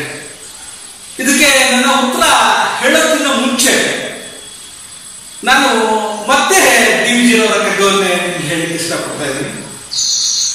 ಘನತತ್ವವೊಂದಕ್ಕೆ ದಿನರಾತ್ರಿ ಮನಸ್ಸೋತು ನೆನೆಯುವುದು ಇನ್ನೊಂದು, ಎಲ್ಲವನ್ನು ನೀಡುತ್ತಾ ಅದರ ಸಂಧಾನದಲ್ಲಿ ಜೀವ ಭಾರವನ್ನು ಮರೆಯುವುದು ಹನುಮಂತನ ಉಪದೇಶ ಮುಂಕುತಿಮ್ಮ ಎನ್ನುವಂತ ಒಂದು ಕಗ್ಗ ಕೇಳಿದ್ರ. ಹನುಮಂತ ರಾಮ ನಾಮವನ್ನ ಬಿಟ್ರೆ ಹೇಗೆ ಇರ್ಲಿಕ್ಕೆ ಸಾಧ್ಯವಿಲ್ಲವೋ ಎನ್ನುವ ರೀತಿಯಲ್ಲಿ ಇದ್ದೋ ಹಾಗೆ ಸದಾಶಿವರಾಯರಿಗೆ ಸಮಾಜಕ್ಕೆ ಒಂದು ಐತಿಹಾಸಿಕ ಕೊಡುಗೆಯನ್ನು ಕೊಡದೆ ನಾನು ಇರ್ಲಿಕ್ಕೆ ಸಾಧ್ಯ ಇಲ್ಲ ಎನ್ನುವ ಅರ್ಥದಲ್ಲಿ ಇದ್ರು ಅಂತ ಅನ್ಸುತ್ತೆ. ಯಾಕೆಂದ್ರೆ ಇಲ್ಲಿ ಸದಾಶಿವರಾಯರು ಒಬ್ಬ ಸಂಶೋಧಕ ಪ್ರಾಧ್ಯಾಪಕರು, ಕರುಣಾರತ್ನೆ ಎನ್ನುವ ಸಂಶೋಧನಾ ವಿದ್ಯಾರ್ಥಿನಿಯೊಂದಿಗೆ ಸಂಶೋಧನೆಯಲ್ಲಿ ತೊಡಗಿದ್ದಾಗ, ಅದರಲ್ಲೂ ವಿಶೇಷವಾಗಿ ಭಾರತೀಯ ಇತಿಹಾಸದಲ್ಲಿ ಬಂದಂತಹ ವಿವಿಧ ಮುಜುಗಗಳು, ಆ ಇತಿಹಾಸವನ್ನು ಸಂಶೋಧಿಸುವಂತಹ 5 ಆವೃತ್ತಿಗಳ ಒಂದು ಜೀವನ ಪರ್ಯಂತ ಕಾರ್ಯವನ್ನ ಹಂಚಿಕೊಂಡಿದ್ದಾರಲ್ಲ, ಇದು ಒಂದು ಈ ಕಾದಂಬರಿಯ ವಿಶೇಷ ಆಗುತ್ತದೆ. ಇನ್ನು ಈ ಕಾದಂಬರಿಯಲ್ಲಿ ಕರುಣಾರತ್ನೆ ಶ್ರೀಲಂಕಾದ ಒಬ್ಬ ಸಂಶೋಧನಾ ವಿದ್ಯಾರ್ಥಿ. ಅವಳಿಗೆ ಭಾರತೀಯ ಇತಿಹಾಸದ ಬಗ್ಗೆ ಅತೀವವಾದಂತಹ ಆಸಕ್ತಿಯಿಂದಾಗಿ ಓದಲಿಕ್ಕೆ, ಸಂಶೋಧನೆ ಮಾಡಲಿಕ್ಕೆ ಶ್ರೀಯುತ ಸದಾಶಿವರಾಯರ ಬಳಿಯಲ್ಲಿ ವಿದ್ಯಾರ್ಥಿನಿಯಾಗಿ ಸೇರ್ಕೊಳ್ತಾರೆ. ಸದಾಶಿವರಾಯರಿಗೆ ಮೊದಲೇ ನಾಗರತ್ನ ಎನ್ನುವಂತಹ ತನ್ನ ಸೋದರಮವನ ಮಗಳು ಬಾಲ್ಯದ ಗೆಳತಿಯೊಂದಿಗೆ ವಿವಾಹ ಆಗಿರುತ್ತೆ. ವಿಚಿತ್ರ ಏನಪ್ಪಾ ಅಂದ್ರೆ ಸದಾಶಿವರಾಯರು ಐತಿಹಾಸಿಕವಾಗಿ ಮತ್ತು ಸಂಶೋಧನಾ ವಿಚಾರವಾಗಿ ತುಂಬಾ ವಿದ್ವತ್ತನ್ನು ಉಳ್ಳವರು. ಆದರೆ ನಾಗರತ್ನ ಅಕ್ಷರ ಜ್ಞಾನವೂ ಕೂಡ ಕಡಿಮೆ ಇರುವಷ್ಟು, ಅಂದ್ರೆ ಕೇವಲ ರಾಮನಾಮವನ್ನ ಕೋಟಿಸಲಿ ಬರೆಯುವಷ್ಟು ಮಾತ್ರ ಅಕ್ಷರ ಜ್ಞಾನವನ್ನು ಉಳ್ಳಂತಹ ಒಬ್ಬ ಸಾಮಾನ್ಯ ಮಹಿಳೆ. ಇಬ್ಬರ ದಾಂಪತ್ಯದಲ್ಲಿ ಯಾವುದೇ ರೀತಿಯ ವಿಚಿತ್ರವಾಗಿದೆ ಅಥವಾ ಭಿನ್ನತೆಯಾಗಲಿ ಇರಲಿಲ್ಲ. ಅದು ಎಲ್ಲೋ ಒಂದು ಕಡೆ ಕೊಡಗು ಸದಾಶಿವರಾಯರಿಗೆ ಕಾಡಿತ್ತು ಅಂತ ಅನಿಸ್ತದೆ. ಏನಪ್ಪಾ ಅಂತಂದ್ರೆ ಕರುಣಾರತ್ನೆಯಂತಹ ಒಬ್ಬ ವಿದ್ಯಾರ್ಥಿನಿಯನ್ನ ಅಥವಾ ಒಬ್ಬ ಹುಡುಗಿಯನ್ನ ನಾನು ಮದುವೆ ಆಗಿದ್ದರೆ ನನ್ನ ಸಂಶೋಧನೆಯ ಒಂದು ಕೃತ್ಯದಲ್ಲಿ, ನನ್ನ ಸಂಶೋಧನೆಯ ಒಂದು ಕಾರ್ಯದಲ್ಲಿ ತುಂಬಾ ಹೆಲ್ಪ್ ಆಗ್ತಿತ್ತೇನೋ. ಯಾಕೆಂದ್ರೆ ಸಂಶೋಧನೆಯ ಒಂದು ವಿಚಾರವನ್ನು ಸಂಶೋಧನೆಯನ್ನ ಮಾಡುವಂಥದ್ದು, ಸಂಶೋಧನಾ ವಿಚಾರಗಳನ್ನ 5-6 ಆವೃತ್ತಿಗಳಲ್ಲಿ ಪಡೆಯುವಂಥದ್ದು ಸಾಮಾನ್ಯ ವಿಚಾರಗಳಲ್ಲ. ಯಾಕೆಂದ್ರೆ ಅದ್ರ ಬಗ್ಗೆನೇ ಸದಾಕಾಲ ಜಾಗೃತರಾಗಿರ್ಬೇಕಾಗತ್ತೆ, ಅದರ ಬಗ್ಗೆ ಸದಾಕಾಲ ಚಿಂತರಾಗಿರ್ಬೇಕಾಗತ್ತೆ. ಆ ರೀತಿ ಅತೀವ ಓದುವ ಹವ್ಯಾಸವುಳ್ಳವರು, ಅತೀವ ಸಂಶೋಧನೆಯನ್ನು ಮಾಡುವಂತಹ ಹಂಬಲವುಳ್ಳವರು ಶ್ರೀ ಸದಾಶಿವರಾಯರು. ಸೊ ಅದೇ ರೀತಿಯ ಒಂದು ಗುಣವೂ ಕೂಡ ಕರುಣಾರತ್ನೆಯಲ್ಲಿ. ಒಮ್ಮೆ ಸಂಶೋಧನೆಯಲ್ಲಿದ್ದು ಹೋದಂತಹ ಸಂದರ್ಭದಲ್ಲಿ ಆ ಗುಹೆಗಳನ್ನ ನೋಡುವಂತಹ ಸಂದರ್ಭದಲ್ಲಿ, ಅಜಂತ ಎಲ್ಲರ ಗುಹೆಗಳನ್ನು ನೋಡುವಂತಹ ಸಂದರ್ಭದಲ್ಲಿ, ಬಾದಾಮಿ ಪಟ್ಟಕಲ್ ಗುಹೆಗಳನ್ನು ನೋಡುವಂತಹ ಸಂದರ್ಭದಲ್ಲಿ ಸಿಕ್ಕಂತಹ ಕರುಣಾರತ್ನೆಯ ಒಂದು ಸಾನ್ನಿಧ್ಯ ಅವರಿಗೆ ತನ್ನ ಜೀವನದಲ್ಲಿ ಹೊಸ ಗತಿಯನ್ನ ಬದಲಿಸ್ತೇನೆ ಅಂತಂದು ನಾಗರತ್ನ ಯಾವಾಗ ಚಿಂತಿಸ್ತಾ ಇರ್ತಾರೆ. ಇವರಿಗೆ ಮನೆ ಬೇಕಿಲ್ಲ, ಆಹಾರ ಬೇಕಿಲ್ಲ, ಊಟ ಬೇಕಿಲ್ಲ, ತಿಂಡಿ ಬೇಕಿಲ್ಲ, ಸ್ವಂತ ಮಗ ಪುತ್ರಿಯೂ ಕೂಡ ಬೇಕಿಲ್ಲ. ಕೇವಲ ಪುಸ್ತಕ ಓದಿದ್ರು ಸಾಕು, ಪುಸ್ತಕವನ್ನು ಓದ್ಕೊಂಡೇ ಕಾಲವನ್ನು ತಳ್ಳಿಬಿಡ್ತಾರೆ ಅಂತ. ಆದರೆ ಒಬ್ಬ ಜ್ಞಾನವಂತ ಜ್ಞಾನಿಯಾದಂತವನು ಖಾಸಗಿ ಜೀವನವನ್ನ ಅತಿ ಹೆಚ್ಚಾಗಿ ಬಳಸೋಗಿಲ್ಲ ಎನ್ನುವಂತ ಒಂದು ಮಾತಿದೆ. ಆ ಮಾತನ್ನ ಅನ್ವಂತವಾಗಿ ಶ್ರೀ ಸದಾಶಿವರಾಯರಿಗೆ ತಗೊಂಡು ಹೋಗ್ತಾರೆ. ಆದ್ರೆ ಸದಾಶಿವರಾಯರಿಗೆ ಈ ರೀತಿಯ ನಾಗರತ್ನ ಬಗೆಗಿನ ಬೇಸರ ಏನಿಲ್ಲ. ದಾಂಪತ್ಯ ಇತ್ತು, ತನ್ನ ಹೆಂಡತಿಯೊಂದಿಗೆ ಉತ್ತಮವಾದ ಬಾಂಧವ್ಯದೊಂದಿಗೆ ಪ್ರೀತಿಯೊಂದಿಗೆ ಬೆರೆತಿದ್ರು ಕೇವಲ ಊಟೋಪಚಾರ, ಕೇವಲ ಜೊತೆಯ ಮಾತುಕತೆ, ಪ್ರೀತಿಯ ಭಾವನೆಗಳು ಇಷ್ಟಕ್ಕೆ ಈ ಒಂದು ದಾಂಪತ್ಯ ಸೀಮಿತ ಆಯ್ತಾ ಎನ್ನುವಂತಹ ಪ್ರಶ್ನೆ ಶ್ರೀಯುತ ಸದಾಶಿವರಾಯರ ಮನದಲ್ಲಿ ಮೂಡಿತು. ಅದರಿಂದ ಏನ್ ಮಾಡ್ತಾರಪ್ಪ ಅಂತಂದ್ರೆ ಕರುಣಾರತ್ನಗೆ ಒಂದು ಕಾಗದವನ್ನು ಕೂಡ ಬರೀತಾರೆ. ನನ್ನ ಈ ಒಂದು ಸಂಶೋಧನೆಯ ಆವೃತ್ತಿಗಳ ಪುಸ್ತಕಗಳನ್ನು ಪ್ರಕಟಣವನ್ನ ಮಾಡಲಿಕ್ಕೆ ನೀನು ತುಂಬಾ ಆಸಕ್ತಿಯುಳ್ಳವಳಾಗಿದ್ಯಾ, ನೀನು ಕೂಡ ಪ್ರೋತ್ಸಾಹಿಸಿದ್ಯಾ, ನೀನ್ಯಾರು ಜೊತೆಗಿದ್ರೆ ಈ ಒಂದು ಆವೃತ್ತಿ ಬೇಗ ಆಗಬಹುದು. ಯಾಕಂದ್ರೆ ಇದಕ್ಕೆ ಟೈಪಿಸ್ಟ್ ಬೇಕು, ನನಗೆ ಶೀಘ್ರ ಬರೆದುಕೊಳ್ಳುವಂತ ಲಿಪಿಕಾರರು ಬೇಕು, ಸಹಾಯ ಇದ್ರೆ ಈ ಒಂದು ಕೆಲಸ ಆಗಬಹುದೇನೋ ಎನ್ನುವಂತಹ ಒಂದು ಕಾಗದವನ್ನ ಬರೆದ ಸಂದರ್ಭದಲ್ಲಿ ಶ್ರೀಮತಿ ನಾಗರತ್ನ ರವರ ಅನುಮತಿಯನ್ನ ಪಡೆಯದೆ ಸೀದಾ ಕರುಣಾರತ್ನೆಯನ್ನ ಕರೆದು ಮದುವೆಯನ್ನ ಮಾಡಿಕೊಂಡರು. ಕರುಣಾರತ್ನೂ ಕೂಡ ಸದಾಶಿವರಾಯನ ಮದುವೆ ಆಗಬೇಕು ಅನ್ನೋ ಉದ್ದೇಶನೇ ಬರೋದಿಲ್ಲ. ಆದರೆ ಕರುಣಾರತ್ನೆಗೆ ಒಂದು ಆಸೆ, ಸದಾಶಿವರಾಯರ ಜ್ಞಾನ ಒಂದು ಭಂಡಾರ ಜಗತ್ತಿಗೆ ಕೊಡುಗೆಯಾಗಿ ಕೊಡುವಂತಹ ಕಾರಣಕ್ಕೆಯಲ್ಲಿ ನಾನು ಕೂಡ ಜೊತೆಗಾರತೆ ಆದ್ರೆ ಒಂದು ಚಂದ ಎನ್ನುವಂತಹ ಆಸೆ ಅವಳಲ್ಲಾಗುತ್ತೆ. ಸೊ ಅದರಿಂದ ಅವಳು ಕೂಡ ಸಡನ್ ಆಗಿ ಅನಿರೀಕ್ಷಿತವಾಗಿ ಸದಾಶಿವರಾಯರ ಬಳಿಯಲ್ಲಿ ಬರ್ತಾಳೆ. ಬಂದಂತಹ ಸಂದರ್ಭದಲ್ಲಿ ಇಬ್ಬರಿಗೂ ಕೂಡ ಸಾಮಾಜಿಕವಾಗಿ ಒಂದು ಮದುವೆಯೂ ಕೂಡ ಆಗ್ತಾ ಹೋಗುತ್ತೆ.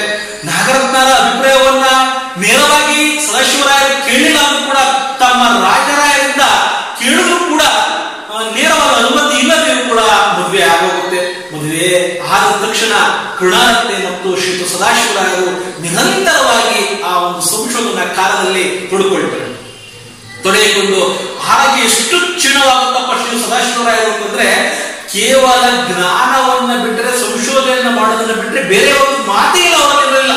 ಸೊ ಕೊನೆಗೆ ಒಮ್ಮೆ 5 ವರ್ಷ ಕಳೆದ ನಂತರ ಕರುಣಾರತ್ನ ಕೂಡ ನನಗೂ ಕೂಡ ಮಗು ಇರ್ಬೇಕಾಗಿ, ಜೈವಿಕವಾಗಿ ನಮ್ಮಿಬ್ಬರ ಜೋಡಿಯಾಗಿ ಹುಟ್ಟಿದಂತ ಒಂದು ಮಗು ಇರ್ಬೇಕಾಗಿತ್ತಲ್ಲ, ಜೈವಿಕವಾದ ಕೊಡುಗೆ ಬೇಕಿತ್ತಲ್ಲ ಅಂತ ಅನ್ಸಿದ್ರು ಕೂಡ ಆ ಮಗುವು ಕೂಡ ಮುಂದಿನ ಈ ಸಂಶೋಧನೆಗೆ ತೊಡಕಾಗಬಹುದು ಅಂತ ಆ ತಾಯಿಯಾಗುವ ಬಯಕೆಯನ್ನು ಕೂಡ ತ್ಯಾಗ ಮಾಡ್ತಾರೆ ಕರುಣಾರತ್ನೆ. ಸದಾಶಿವರಾಯರು ಆ ಕ್ಷಣದಲ್ಲಿ ಆ ಮಗು ಬೇಕಾ ಎನ್ನುವಂತ ಪ್ರಶ್ನೆ ಅವರಿಗೆ ಕಾಡಿದ್ರು ಕೂಡ ತನ್ನ ಆರೋಗ್ಯ ಕೆಲವೇ ಇನ್ನೊಂದು 10 ವರ್ಷಗಳಲ್ಲಿ ಮುಗಿಯುವಂತ ಸಂದರ್ಭದಲ್ಲಿ, ತನ್ನ ಜೀವಿತಾವಧಿ ಮುಗಿಯುವ ಸಂದರ್ಭದಲ್ಲಿ ನಾನು ನನ್ನ 5ನೇ ಸಂಪುಟವನ್ನು ಕೊಡಲೇಬೇಕಾಗಿದೆ ಎನ್ನುವಂತ ಹಠವನ್ನು ಹಿಡಿದು ಅವರು ಸಂಶೋಧನೆಗೆ ತೊಡಗುತ್ತಾರೆ. ಕೊನೆಗೆ ಎಲ್ಲ ಖುಷಿಯಿಂದ ಸಂಶೋಧನಾ ಕಾರ್ಯ ನಡೆಯುತ್ತೆ. ಆದ್ರೆ ಕೊನೆಯ ಸಂಪುಟದ ವೇಳೆಗೆ ಸದಾಶಿವರಾಯನಿಗೆ ಪ್ಲೇಗ್ ಮಹಾಮಾರಿ ಜ್ವರ ಬಂದಿದ್ರಿಂದ ಅವರಿಬ್ಬರ ಸೇವೆಯನ್ನ ಮಾಡಲಿಕ್ಕೆ ನಾಗರತ್ನ ಬಂದು ಅವರಿಬ್ಬರು ಕೂಡ ಆರೋಗ್ಯವಂತರಾಗಿ ಮಾಡಿದ ನಂತರ ನಾಗರತ್ನರ ಮೇಲಿನ ಸ್ವಲ್ಪ ಅಭಿಮಾನ ಇಬ್ಬರಿಗೂ ಜಾಸ್ತಿ ಆಗುತ್ತೆ. ವಿಶೇಷವಾಗಿ ಸದಾಶಿವರಾಯರಿಗೆ ಮೊದಲಿಂದಲೂ ಕೂಡ ತಾನು ತಪ್ಪು ಮಾಡದೆ ನಾಗರತ್ನರ ವಿಚಾರದಲ್ಲಿ ಎನ್ನುವಂತಹ ಅಂಜಿಕೆ ಇದ್ರೂ ಕೂಡ ಆ ಸೇವೆಯ ನಂತರ ಅವರ ಆರೋಗ್ಯದಲ್ಲಿ ಚೇತರಿಕೆಯನ್ನ ಕಂಡು ಸದಾಶಿವರಾಯಗೆ ವಿಶೇಷವಾಗಿ ನಾಗರತ್ನರ ಮೇಲೆ ಅತಿಯಾದಂತಹ ಭಾವನೆಯ ತೀವ್ರತೆ ಅಧಿಕವಾಗ್ತಾ ಹೋಗುತ್ತೆ. ಅದರಿಂದ ಕರೀಲಿಕ್ಕೂ ಪ್ರಯತ್ನ ಪಡ್ತಾರೆ. ಆ ನಾಗರತ್ನೂ ಕೂಡ ತಾನು ಬರ್ತು ನಿಂತಾಳೆ. ಆದರೆ ಕರುಣಾರತ್ನೆ ಇಬ್ಬರು ಒಂದೇ ಮನೆಯಲ್ಲಿ ಇರ್ಲಿಕ್ಕೆ ಯಾಕೋ ನನ್ನ ಮನಸ್ಸು ಒಪ್ಪಲ್ಲ, ಅವನು ಕೂಡ ಈ ಬಹುಪತ್ನಿತ್ವವನ್ನು ಕೇಳಿ ನನ್ನ ಮನಸ್ಸು ರೋಸವಾಗಿದೆ ಎನ್ನುವಂತಹ ಉತ್ತರವನ್ನು ಕೊಟ್ಟು ಕರುಣಾರತ್ನೆ ನಾಗರತ್ನವನ್ನ ಬರುವಿಕೆಯನ್ನು ತಡೆಯುತ್ತದೆ. ಇದೊಂದು ಆ ಪಾತ್ರದ ಒಂದು ಲೋಪದೋಷನೋ ಅಥವಾ ಆ ವ್ಯಕ್ತಿತ್ವದ ಆ ಭಾವನೆಯ ಒಂದು ಚಿಂತನೆನೋ ಎನ್ನಲಿಕ್ಕೆ ವಿಚಾರಕ್ಕೆ ನಾವು ನಂತರ ಯೋಚನೆ ಮಾಡಬಹುದು. ಆದರೆ ಕೊನೆಗೆ ಸದಾಶಿವರಾಯರು ಆ ನಾಗರತ್ನವನ್ನ ಕರೆದ ನಂತರ ಅವರಿಗೆ ಹಾರ್ಟ್ ಅಟ್ಯಾಕ್ ಆದ ನಂತರ ನಾಗರತ್ನ ಸದಾಶಿವರಾಯರ ಮನೆಯಲ್ಲಿಯೇ ಬಂದು ಅಲ್ಲಿ ಅವರಿಬ್ಬರಿಗೂ ಅಡುಗೆಯನ್ನ ಮಾಡಿಕೊಂಡು ನಾಗರತ್ನರ ತೊಡೆಯ ಮೇಲೆಯೇ ಸದಾಶಿವರಾಯರ ಪ್ರಾಣ ಹೋಗುತ್ತೆ ಎನ್ನುವಂತಹ ಒಂದು ಚಿಂತನೆಯ ಕಥೆ ಈ 3 ಪಾತ್ರಗಳನ್ನ ಒಂದು ಉನ್ನತ ಸ್ಥಿತಿಗೆ ಕೊಂಡೊಯ್ತದೆ. ಸದಾಶಿವರಾಯರು ಮರಣದ ನಂತರವೂ ಕೂಡ ಕರುಣಾರತ್ನೆ ಮುಂದೆ ಆ 5ನೇ ಸಂಪುಟವನ್ನ ನೀಟಾಗಿ ಕಚ್ಚಿಗೆ ಕಳಿಸ್ತಾಳೆ, ಸಂಪಾದನೆಗೆ ಕಳಿಸ್ತಾಳೆ. ಇವೆಲ್ಲರ ಹಿಂದೆ ಈ ನಾಗರತ್ನ ಮತ್ತು ರಾಜರಾಯರ ಸಹಕಾರ ಇದ್ದೇ ಇರೋದು ಸಹಜ. ಆದರೆ ವಿಶೇಷವಾಗಿ ಕರುಣಾರತ್ನೆಯ ಪಾತ್ರ ಸದಾಶಿವರಾಯರ ಜೀವನದಲ್ಲಿ ಅಲ್ಲೂ ಕೂಡ ತನ್ನ ಐತಿಹಾಸಿಕ ಗ್ರಂಥವನ್ನು ಸಂಶೋಧನೆಯಿಸುವಂತಹ ವಿಚಾರದಲ್ಲಿ ಒಂದು ಅತ್ಯಂತ ಮಹತ್ವದ ಅಂತಲೇ ಕರೀಬಹುದು. ಯಾಕೆಂದ್ರೆ ಆ 3 ಜನ ತ್ರಿಮೂರ್ತಿಗಳು ಒಂದು ತ್ರಿಕೋನದಲ್ಲಿ 3 ಬಿಂದುಗಳ ರೀತಿಯಲ್ಲಿ ಇದ್ದು ಆ 3 ಬಿಂದುಗಳು ಸೇರಿ ಒಂದು ತ್ರಿಕೋನಾಕಾರ ಶುದ್ಧವಾಗಿನ ಪಿರಮಿಡ್ ಆಗಿ ಆ ಪಿರಮಿಡ್ ಇವತ್ತು ಜಗತ್ ಅದ್ಭುತ ಆಗಲಿಕ್ಕೆ ಸಾಧ್ಯ ಅನ್ನೋದನ್ನ ಈ 3 ಪಾತ್ರಗಳ ಮೂಲಕ ನಮ್ಮ ಕಾದಂಬರಿಕಾರರು ತೋರಿಸ್ಕೊಟ್ಟಿದ್ದಾರೆ. ಒಂದು ಪ್ರಾಧ್ಯಾಪಕ, ಮತ್ತೊಂದು ಶಿಷ್ಯೆ, ಮತ್ತೊಂದು ಹೆಂಡತಿ, ಮೂವರ ಒಂದು ಆತ್ಮೀಯವಾದ ಸಂಬಂಧಗಳ ಜೊತೆಗೆ ಆ ನಾಗರತ್ನ ಮತ್ತು ಸದಾಶಿವರಾಯರ ಕೊಡುಗೆಯಾಗಿ, ದೈಹಿಕ ಕೊಡುಗೆಯಾಗಿ ಪೃಥ್ವಿ ಈಚೆ ಬಂದ್ರೆ, ಕರುಣಾರತ್ನೆ ಮತ್ತು ಸದಾಶಿವರಾಯರ ಶೈಕ್ಷಣಿಕ ಕೊಡುಗೆಯಾಗಿ 5 ಸಂಪುಟಗಳು ಈಚೆ ಬರ್ತವೆ. ಸೊ ಇದು ಸಮಾಜಕ್ಕೆ ಅವರು ಕೊಟ್ಟಂತಹ ಕೊಡುಗೆ. ಇದು ವಂಶವೃಕ್ಷದಲ್ಲಿ ತನ್ನದೇ ಆದ ಮಹತ್ವವನ್ನು ಹೊಂದಿದೆ ಅನ್ನೋದು ಈ ಪಾತ್ರಗಳ ಮೂಲಕ ಕಾದಂಬರಿಕಾರರು ಹೇಳ್ತಾರೆ. ಲಕ್ಷ್ಮಿ, ಭಗೀರಥಮ್ಮ ಮತ್ತು ಶ್ರೀನಿವಾಸ ಶಾಸ್ತ್ರಿ ಇವರ ಪಾತ್ರಗಳು ಈ ಕಾದಂಬರಿಯ ಕೇಂದ್ರ ಬಿಂದುಗಳೇ. ಹೇಗೆ ಒಲವಿನ ಚಿತ್ತಾರವಾಗಿ ಈ 3 ಪಾತ್ರಗಳನ್ನು ವಿಶ್ಲೇಷಿಸಬಹುದಾ? ನೀವು ಅತ್ಯಂತ ಅಪೂರ್ವವಾದಂತಹ ಪ್ರಶ್ನೆಯನ್ನ ಈಗ ಮುಂದಿಟ್ಟಿದ್ದೀರಾ. ಈ ಕಾದಂಬರಿಯ ಕೇಂದ್ರ ಬಿಂದುವು ಕೂಡ ಇದೆ ಅಂತಲೇ ಹೇಳ್ಬೋದು. ಇಲ್ಲಿ 3 ಪಾತ್ರಗಳ ಬಗ್ಗೆ ಪ್ರಶ್ನೆ ಕೇಳಿದ್ರೆ ನೀವು, ಒಂದು ಲಕ್ಷ್ಮಿ, ಮತ್ತೊಂದು ಭಾಗೀರಥಮ್ಮ, ಇನ್ನೊಂದು ಶ್ರೀನಿವಾಸ ಶಾಸ್ತ್ರಿ ಅವರು. ಈ 3 ಪಾತ್ರಗಳು ಒಂದು ತಕ್ಕನೇ ಆದಂತಹ ವಿಶಿಷ್ಟವಾದಂತಹ ಹಿನ್ನೆಲೆಯನ್ನು ಹೊಂದಿವೆ. ನಮ್ಮ ಡಿವಿಜರವರ ಕಗ್ಗ ಮತ್ತೆ ಜ್ಞಾಪಕ ಬಂದ್ಬಿಡುತ್ತೆ. ಜಟ್ಟಿ ಕಾಳಗದಿ ಗೆಲ್ಲದೊಡೆ ಗರಡಿಯ ಸಾವು ಪಟ್ಟು ಒರಸೆಗಳೆಲ್ಲ ವಿಫಲವೆನ್ನುವೆಯೇ, ಮುಟ್ಟಿ ನೋಡವನ ಮೈಕಟ್ಟು ಕಬ್ಬಿಣ ಗಟ್ಟಿ, ಗಟ್ಟಿದನ ಗರಡಿ ಫಲ ಮಂಕುತಿಮ್ಮ ಅಂತ ಗಟ್ಟಿ ಮತ್ತು ಅವನ ಜಟ್ಟಿಗಳ ಪಟ್ಟು ವರಸೆಗಳ ಬಗ್ಗೆ ತುಂಬಾ ಅದ್ಭುತವಾಗಿ ಹೇಳ್ತಾರೆ ಡಿ.ವಿ.ಜಿ. ಹಾಗೆ ಈ 3 ಪಾತ್ರಗಳು ಅಷ್ಟೇ. ಶ್ರೀನಿವಾಸ ಶಾಸ್ತ್ರಿ ಮತ್ತು ಭಾಗೀರಥಮ್ಮ ಸ್ವತಃ ಗಂಡ ಹೆಂಡತಿ ಆದರೂ ಕೂಡ ತನ್ನ ವಂಶದ ಉದ್ಧಾರಕ್ಕಾಗಿ ಒಂದು ಗಂಡು ಮಗುವಿನ ಜನ್ಮವನ್ನ ಪಡೆದ ನಂತರ ಡಾಕ್ಟರ್ ಸಲಹೆಯಂತೆ ಮುಂದೆ ಅವರು ದೈಹಿಕ ಸಂಪರ್ಕವನ್ನ ಹೊಂದಂಗಿಲ್ಲ ಎನ್ನುವಂತಹ ಒಂದು ವಿಚಾರ ತಿಳಿಯುತ್ತೆ. ಆಗ ಶ್ರೀನಿವಾಸ ಶಾಸ್ತ್ರಿಗಳು ತನ್ನ ದೈಹಿಕವಾಗಿ ತುಂಬಾ ಕುಗ್ಗುತ್ತಾ ಇರೋದನ್ನ ಗಮನಿಸಿದಂತಹ ಅರ್ಧಾಂಗಿಯಾದಂತಹ ಭಾಗೀರಥಮ್ಮ ತನ್ನ ಕೆಲಸದ ಆಳಾಗಿ ಜೊತೆಯಲ್ಲೇ ಬೆಳೆದಂತಹ ಲಕ್ಷ್ಮಿಯೊಂದಿಗೆ ದೈಹಿಕ ಸಂಪರ್ಕವನ್ನ ಮಾಡಲಿಕ್ಕೆ ಒಂದು ಸಣ್ಣ ಪ್ರಯತ್ನವನ್ನ ಮಾಡ್ತಾರೆ.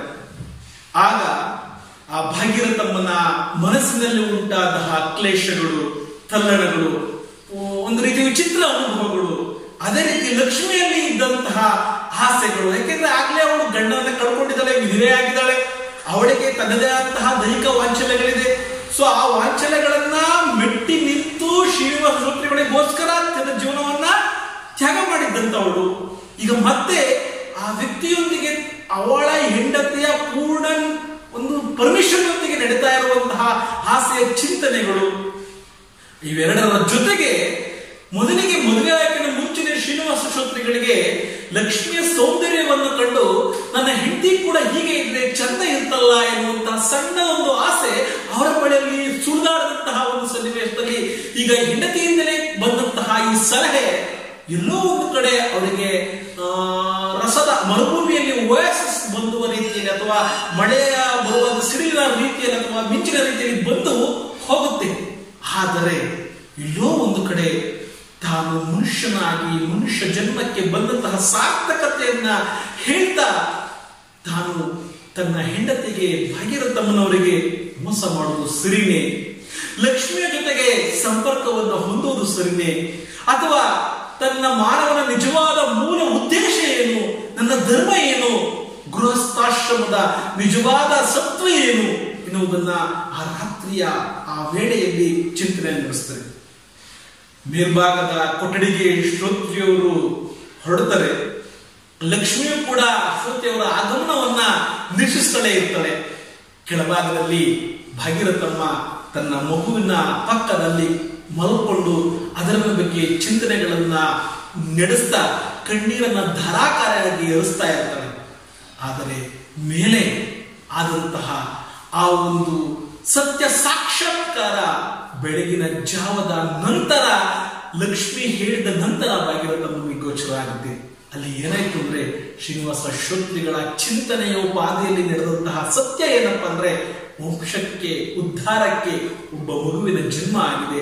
ಮತ್ತೆ ಯಾಕೆ ನನಗೆ ದೈಹಿಕ ಚಾಂಚಲ್ಯ, ದೈಹಿಕ ವಾಂಛೆ, ದೈಹಿಕ ಆಸೆ ಎನ್ನುವಂತಹ ದೃಢ ನಿರ್ಧಾರವನ್ನು ಕೈಗೊಂಡು ಇನ್ನು ಯಾವ ಕಾರಣಕ್ಕೂ ನಾನು ಆ ರೀತಿಯ ಕೆಟ್ಟ ಯೋಚನೆಗಳಿಗೆ ಎಂದಿಗೂ ಈಡಾಗಬಾರದು ಎನ್ನುವ ನಿರ್ಧಾರವನ್ನು ಕೈಗೊಳ್ತಾರೆ.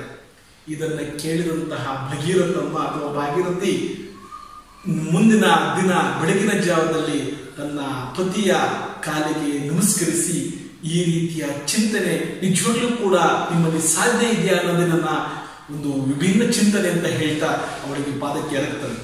ಸೊ ಈ ಮೂರು ಪಾತ್ರಗಳು ಅಷ್ಟೇ ಯಾವ ರೀತಿಯಲ್ಲಿ ಈ ಕಾದಂಬರಿಯಲ್ಲಿ ಕೇಂದ್ರ ಬಿಂದುವಾಗಿ ನಿಲ್ಲುತ್ತೆ ಅಂತಂದ್ರೆ, ಮುಂದೆ ಕರುಣಾರತ್ನೆ ಶ್ರೀನಿವಾಸ ಶ್ರೋತ್ರಿಗಳನ್ನ ನೋಡಿದಾಗ ಅವಳು ಹೇಳ್ತಾಳೆ, ನಾನು ಈ ಒಂದು ಧರ್ಮಶಾಸ್ತ್ರಗಳಲ್ಲಿ, ಧರ್ಮ ಗ್ರಂಥಗಳಲ್ಲಿ, ಇತಿಹಾಸದ ಪುಟಗಳಲ್ಲಿ ಭೀಷ್ಮಾಚಾರ್ಯರು, ದ್ರೋಣಾಚಾರ್ಯರು, ಮಹಾನ್ ವ್ಯಕ್ತಿಗಳು ಇಂದ್ರಿಯ ನಿಗ್ರಹಗಳು ಅಂತ ಓದಿದ್ದೆ. ಆದರೆ ನಿತ್ಯ ಜೀವನದಲ್ಲಿ ಸಾಕ್ಷೀಭೂತವಾಗಿ ಒಂದು ದಂತಕಥೆಯಾಗಿ ಶ್ರೀನಿವಾಸ ಶ್ರೋತ್ರಿಗಳಿದ್ದಾರೆ. ಅವರು ನೋಡಲು ನನಗೆ ಒಂದು ಕೈಗಳು ತಾನಾಗಿಯೇ ಮುಗಿತವೆ, ಕರಗಳು ತಾನಾಗಿಯೇ ಮುಗಿತವೆ, ಶಿರವು ತಾನಾಗಿಯೇ ಬಾಗುತ್ತೆ. ಅವರಂತಹ ಭೀಷ್ಮಾಚಾರ ಮತ್ತೊಬ್ಬರಿಲ್ಲ, ಅವರ ಜೀವನ ಅದ್ಭುತ ಅಂತ ಅವರ ಕೈಲೇ ಈ ಕಾದಂಬರಿಕಾರರು ಹೇಳಿಸ್ತಾರೆ. ಇನ್ನು ಲಕ್ಷ್ಮಿಯ ಪಾತ್ರ ನೋಡ್ತಾ ಹೋದ್ರೆ, ಅವಳು ತನ್ನ ಯಜಮಾನ, ಸ್ನೇಹಿತ, ಭಗೀರಥಮ್ಮನ ಪ್ರಕಾರ ಗಂಡ ಮೂರು ಆಗಿರುವಂತಹ ಶ್ರೀನಪ್ಪನವರನ್ನ ಮೊದಲಿಗೆ ಆತ್ಮೀಯವಾಗಿ ಸ್ನೇಹಿತನಾಗಿದ್ದುಕೊಂಡು ಕಡೆಯವರೆಗೂ ಕೂಡ ಅವರ ಮಾತಿಗೆ ಯಾವುದೇ ರೀತಿಯ ಲೋಪದೋಷಗಳು ಬರದಂತೆ ಅವರ ಮಾತನ್ನೇ ವೇದವಾಕ್ಯವೆನ್ನುವಂತೆ ಜೀವನದ ಪರ್ಯಂತ ನಡೆಸ್ಕೊಂಡು ಹೋಗ್ತಾಳೆ. ಆ ಲಕ್ಷ್ಮಿ ಯಾವ ರೀತಿಯ ಅನುಯಾಯಿಗಳಾದ್ರು ಆ ಶ್ರೀನಿವಾಸ ಶ್ರೋತ್ರಿಗಳನ್ನು ಗೊತ್ತಾಗುತ್ತೆ. ಇನ್ನು ಭಗೀರಥಮ್ಮ ಸ್ವಲ್ಪ ಕೋಪಿಷ್ಟೇ, ಸಡನ್ ಆಗಿ ಭಾವವೇಶಕ್ಕೆ, ಭಾವತೀವ್ರತೆಗೆ ಒಳಗಾಗ್ತಾಳೆ. ಭಾವತೀವ್ರತೆಗೆ ಒಳಗಾಗಿ ಮಾತುಗಳನ್ನು ಆಡುವಂಥದ್ದು ಸಹಜವೇ, ಅದು ಸ್ತ್ರೀ ಸಹಜ ಗುಣವೇ. ಆದರೆ ಅವಳಿಗೆ ಇದ್ದಂತಹ ತನ್ನ ಪತಿಯ ಮೇಲಿನ ಪ್ರೀತಿ, ಅದಮ್ಯ ವಂಶದ ಮೇಲಿನ ಚಿಂತನೆ ನಿಜವಾಗ್ಲೂ ಕೂಡ ಯಾವ ಹೆಂಗಸರಿಗೂ ಬರ್ಲಿಕ್ಕೆ ಸಾಧ್ಯನೇ ಇಲ್ಲ.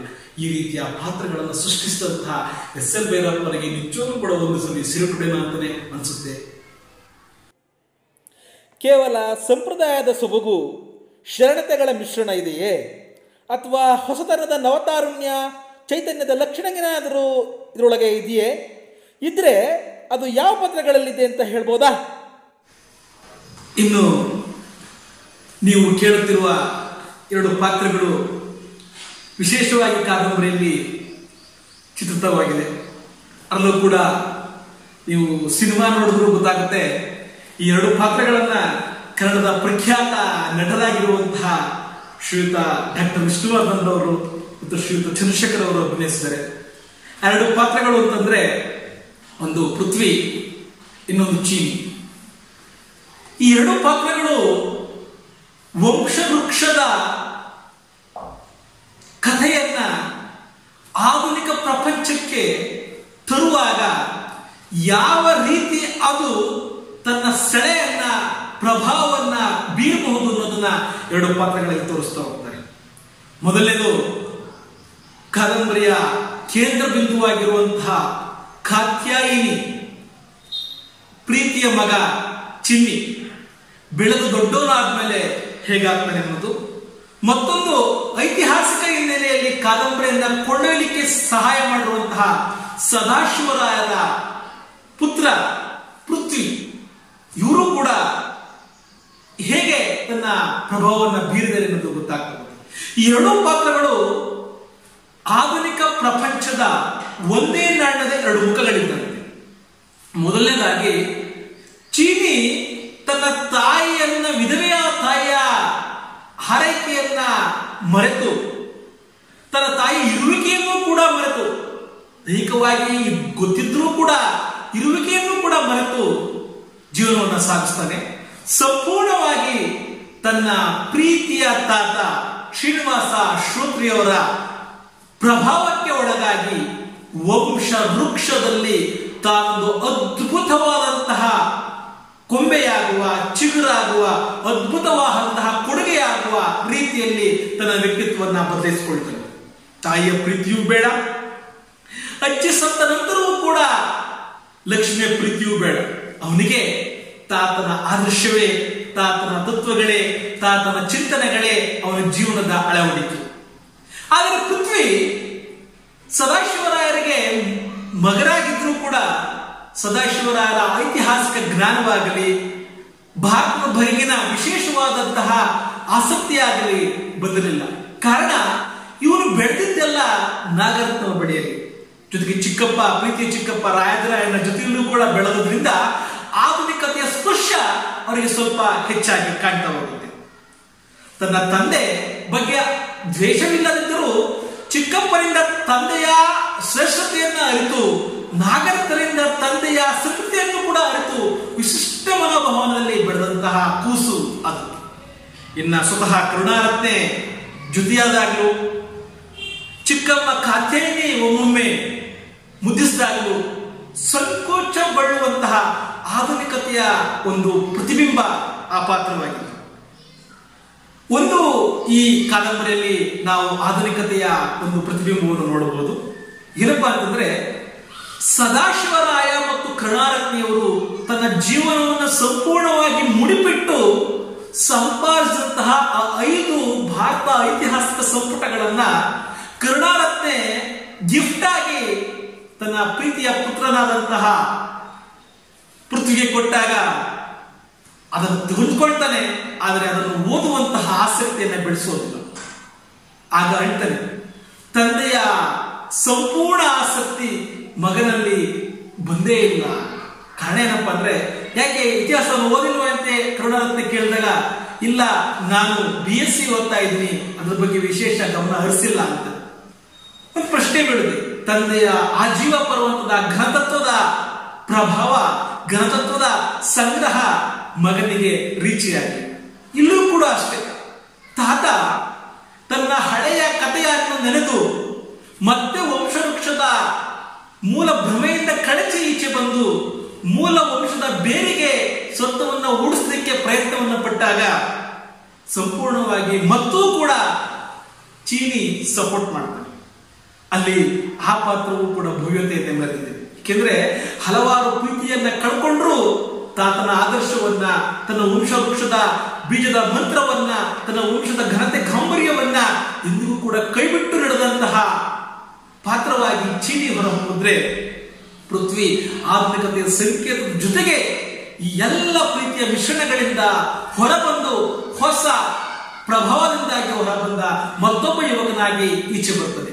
ಈ ಎರಡೂ ಮುಖಗಳು ಕೂಡ ನಮಗೆ ನಿಜವಾಗ್ಲೂ ಕೂಡ ಈ ಕಾದಂಬರಿಯಲ್ಲಿ ಹಳೆಯ ನಮ್ಮ ಚಿಂತನೆಗಳು ಹೇಗೆ ನಮ್ಮನ್ನ ಪ್ರಭಾವವನ್ನು ಬೀರುತ್ತೆ ಅನ್ನೋದಕ್ಕೆ ಹೊಸ ಚಿಗುರು, ಹಳೆ ಬೇರು, ಕೂಡಿರಲು ಮನಸೊಬಗು, ಹೊಸ ಯುಕ್ತಿ, ಹಳೆತತ್ವ, ದೊಡಗೂಡ ಧರ್ಮ, ಋಷಿಯ ವಾಕ್ಯದೊಡನೆ ವಿಜ್ಞಾನ ಕಡೆ ಮೇಳವೀಸಿ ಜಸವು ಜೀವನಕ್ಕೆ ಮಂಕುತಿಮ್ಮ ಅಂತ ಕಗ್ಗಾದಲ್ಲಿ ಹಳೆ ಬೇರು ಹೊಸ ಚಿಗುರು ಎರಡೂ ಬೇಕು ಎನ್ನುವಂತಹ ತತ್ವವನ್ನ ಈ ಪಾತ್ರಗಳ ಮೂಲಕ ಕಾದಂಬರಿಕಾರರು ಅದ್ಭುತವಾಗಿ ನಮಗೆಲ್ಲ ಉಣಬಡಿಸಿದರೆ, ದಯಮಾಡಿ ಈ ಕಾದಂಬರಿಯ ಪಾತ್ರಗಳಿರುವ ಈ ಪಾತ್ರದ ಸತ್ವವನ್ನ ಓದ್ತಾ ಇದ್ದಾಗಲಷ್ಟೇ ನಿಮಗೆ ಅದು ಪರಿಚಿತ ಆಗುತ್ತೆ ಅಂತ ಹೇಳ್ತಾ ಈಗ ಮುಂದಿನ ಕಡೆಗೆ ನಾವು ಗಮನ ಹರಿಸೋಣ.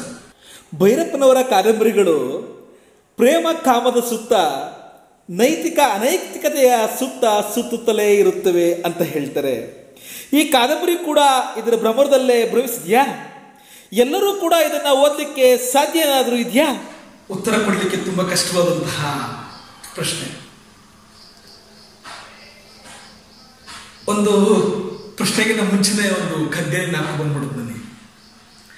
ಅನ್ನಧಾತುರಕ್ಕಿಂತ ಚಿನ್ನಧಾತುರ ತೀಕ್ಷ್ಣ, ಚಿನ್ನಧಾತುರಕ್ಕಿಂತ ಹೆಣ್ಣುಗಂಡರು, ಮನ್ನಣೆಯ ದಾಹವು ಎಲ್ಲಕ್ಕೂ ತೀಕ್ಷ್ಣ ತಮ್ಮ, ತಿನ್ನುವುದು ಆತ್ಮವನ್ನೇ ಮಂಕುತಿಮ್ಮ ಅಂತ ಕಗ್ಗದಲ್ಲಿ DVG ಹೇಳ್ತಾ ಹೋಗ್ತಾರೆ. ಈ ಪ್ರಶ್ನೆನೂ ಕೂಡ ಅದರ ಸಂವಾದಿಯಾಗಿಯೇ ಇರುವಂತಹ ಪ್ರಶ್ನೆ ಅಂತಾನೆ ಅನಿಸುತ್ತೆ. ಏನಪ್ಪಾ ನೀವು ಕೇಳೋದು ಅಂತಂತಂದ್ರೆ, ಭೈರಪ್ಪನವರ ಕಾದಂಬರಿ ಪ್ರೇಮ ಕಾಮದ ಸುತ್ತ, ನೈತಿಕ ಅನೈತಿಕ ಚಟುವಟಿಕೆಗಳ ಸುತ್ತ ಸುತ್ತುತ್ತೆ. ವಂಶವೃಕ್ಷವೂ ಕೂಡ ಅದಕ್ಕೆ ಹೊರತಾಗಿಲ್ಲ ಅಲ್ವಾ? ಕಾಮ ಪ್ರೇಮಗಳನ್ನೇ ವೈಭವೀಕರಿಸಿ ಬರೆಯುವ ಕಾದಂಬರಿಯಲ್ಲಿ ಸತ್ವನಿಷ್ಠೆಗಳ ಶ್ರದ್ಧೆಗಳ ತಾಕತ್ತು ಇದೆಯೇ ಎನ್ನುವಂತ ಪ್ರಶ್ನೆಯನ್ನು ನೀವು ಕೇಳಿದ್ದೀರ. ನಾನು ಯಾವತ್ತೂ ಕೂಡ ಯಾವ ವ್ಯಕ್ತಿಯನ್ನ ಪರೀಕ್ಷಿಸಲಿಕ್ಕೆ ಹೋಗ್ಲಿಕ್ಕಿಂತ ಮುಂಚೆ ಕೆಲವೊಬ್ಬರಿಗೆ ಕೆಲವೊಂದು ಸಲಹೆಗಳನ್ನು ಕೊಡ್ಲಿಕ್ಕೆ ಇಷ್ಟಪಡ್ತಾ ಇದ್ದೇನೆ. ಯಾರ ಪ್ರಾಮಾಣಿಕತೆಯನ್ನು ಕೂಡ ನಾವು ಪ್ರಶ್ನಿಸಲಿಕ್ಕೆ ಹೋಗಬಾರ್ದು. ಕಾರಣ ಏನಪ್ಪ ಅಂದ್ರೆ ನಮ್ಮ ಅರ್ಹತೆ ಎಷ್ಟು ಅನ್ನುವಂಥದ್ದು ಮೊದಲನೇ ಪ್ರಶ್ನೆ. ನಾವು ಇವತ್ತು ಏನನ್ನ ಚಿಂತನೆಯನ್ನು ಮಾಡ್ತೀವೋ ಅದೇ ನನ್ನ ಮುಂದಿನ ಜೀವನದಲ್ಲಿ ಸಾಗುತ್ತೆ ಅನ್ನೋದು ನಮ್ಮ ಭವಿಷ್ಯದ ಬಹಳ ಬುದ್ಧಿ. ಯಾಕೆ ಇದನ್ನೆಲ್ಲ ಹೇಳ್ತಾ ಇದ್ದೀನಿ ಅಂತಂದ್ರೆ, ಅನ್ನದ ಆತುರ, ಚಿನ್ನದ ಆತುರ, ಹೆಣ್ಣು ಗಂಡೊಲವು ಎಲ್ಲ ಮಾನವನ ಮೂಲ ಬೀಜ ತತ್ವಗಳು. ಊಟ ಆಗ್ತಿದ್ದಂಗೆ ಭದ್ರತೆ ಬೇಕು ಅನ್ಸುತ್ತೆ, ಭದ್ರತೆ ಆಗ್ತಿದ್ದಂಗೆ ಪ್ರೀತಿ, ಒಲವು, ಸಂಬಂಧ, ಪ್ರೇಮ, ಕಾಮ ಬೇಕು ಅನ್ಸುತ್ತೆ. ಅದೆಲ್ಲ ಆದ್ಮೇಲೆ ಮನ್ನಣೆಯ ದಾಹ ನಮ್ಮನ್ನ ಹಾಳು ಮಾಡ್ತಾ ಹೋಗುತ್ತೆ. ಇದಕ್ಕೆಲ್ಲಕ್ಕಿಂತ ಮುಖ್ಯವಾಗಿ ಉನ್ನತವಾದ ಆದರ್ಶವನ್ನ ನಾವು ಇಟ್ಕೋಬೇಕು ಅಂತ ಎಲ್ಲ ಕಡೆ ಹೇಳಲಿಕ್ಕೆ ಇಷ್ಟಪಡ್ತೀವಿ. ಏನಪ್ಪಾ ಅಂದ್ರೆ ಆತ್ಮ ಸಾಕ್ಷಾತ್ಕಾರ. ನನ್ನ ಆತ್ಮದ ಸಾಕ್ಷಾತ್ಕಾರ ನನಗೆ ಆಗಿದ್ದೇ ಆದ್ರೆ ನಾವು ಜೀವಿಸಿದ್ದಕ್ಕೂ ಸಾರ್ಥಕ. ಹೀಗೆ ಭೈರಪ್ಪನವರ ಕಾದಂಬರಿಗಳಲ್ಲಿ ಪ್ರತಿಯೊಂದು ಪಾತ್ರವೂ ಕೂಡ, ಪ್ರತಿಯೊಂದು ಕಾದಂಬರಿಯೂ ಕೂಡ, ಕಾದಂಬರಿಗಳ ಪ್ರತಿಯೊಂದು ಚಿಂತನೆಗಳು ಕೂಡ ಆತ್ಮ ಸಾಕ್ಷಾತ್ಕಾರದ ಎಡೆಗೆ ಸಾಗುತ್ತೆ ಅನ್ನೋದು ನನ್ನ ಚಿಂತನೆ. ಯಾಕೆಂದ್ರೆ ಅಲ್ಲಿ ಬರುವಂತಹ ಸಣ್ಣ ಪಾತ್ರಗಳೇ ಇರಬಹುದು. ಉದಾಹರಣೆಗೆ ನಮ್ಮ ವಂಶವೃಕ್ಷ ಕಾದಂಬರಿಯಲ್ಲಿ ಬರುವಂತಹ ಚಿಕ್ಕ ಅಡುಗೆ ಭಟ್ಟವನ ರಾಘಪ್ಪನ ಪಾತ್ರ ಇರ್ಬೋದು, ಅಥವಾ ವಾಸಂತಿ ಪಾತ್ರ ಇರ್ಬೋದು, ಅಥವಾ ಸಣ್ಣ ಪುಟ್ಟ ಪಾತ್ರಗಳು. ಅಲ್ಲೂ ಕೂಡ ಅವರ ಆತ್ಮ ಸಾಕ್ಷಾತ್ಕಾರವನ್ನು ಚಿಂತನೆ ಮಾಡುವಂತಹ ಚಿಂತೆ ಬೆಳೀತಾ ಹೋಗುತ್ತೆ ಅವರಿಗೆ. ಇನ್ನು ಲಕ್ಷ್ಮೀ ಹೇಳಲಿಕ್ಕೆ ಸಾಧ್ಯ ಇಲ್ಲ. ಭಾಗೀರಥಮ್ಮ, ಕಾತ್ಯಾಯಿನಿ ಮೂಲ ಬೀಜ. ಅದನ್ನು ಬಿಟ್ರೆ ಎಲ್ಲ ಕಡೆ ಅವರ ಚಿಂತನೆಗಳ ಅಳಲೆ ಕಾಣ್ತಾ ಹೋಗುತ್ತೆ.